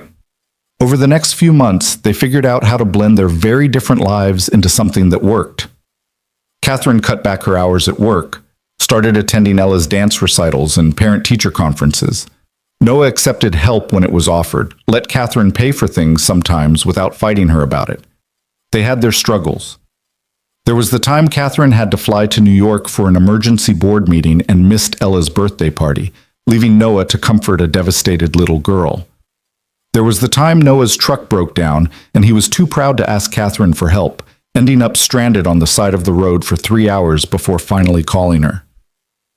This is what I'm talking about, Catherine had said, exasperated after picking him up. We're supposed to be partners. That means letting me help when you need it. I know. I'm sorry. I'm still learning how to do this. We both are. They learned. Slowly, imperfectly, but they learned. By spring, the girls were calling each other sisters, and Noah and Catherine were talking about the future in concrete terms. Not marriage, it was too soon for that, but cohabitation. The question was where. My house has the space, Catherine said one evening. They were at Noah's apartment, the girls asleep after a movie marathon. You and Mia could move in. She and Ella could share the playroom, or we could convert one of the guest rooms into a bedroom for Mia. That's generous, but you don't want to live in my house. I get it. It's too big, too impersonal, too much a reminder of everything we come from different worlds. It's not that. It's just, Noah struggled to put it into words. This place is our home, mine and Mia's. It's where we grieved Sarah, where we learned to be okay again.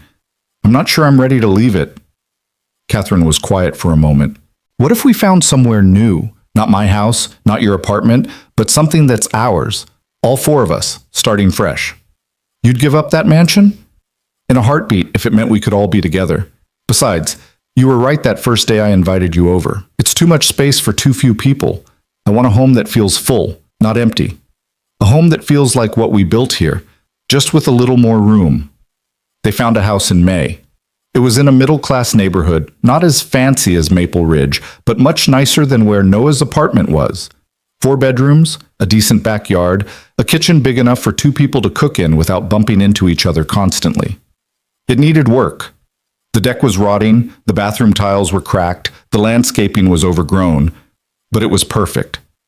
I can fix all of this, Noah said, walking through with the inspector's report. The deck, the tiles, all of it. It'll take time, but I can do it. We can do it, Catherine corrected. You teach me, I'll help. We'll make it ours together. They closed on the house in June and spent the summer fixing it up.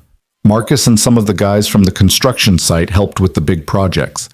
Catherine hired professionals for the things that needed permits and expertise. But mostly, it was the four of them, Noah and Catherine and two excited girls, painting walls and planting flowers and turning a house into a home. Mia and Ella's room was painted purple with silver stars, a combination of both their favorite colors.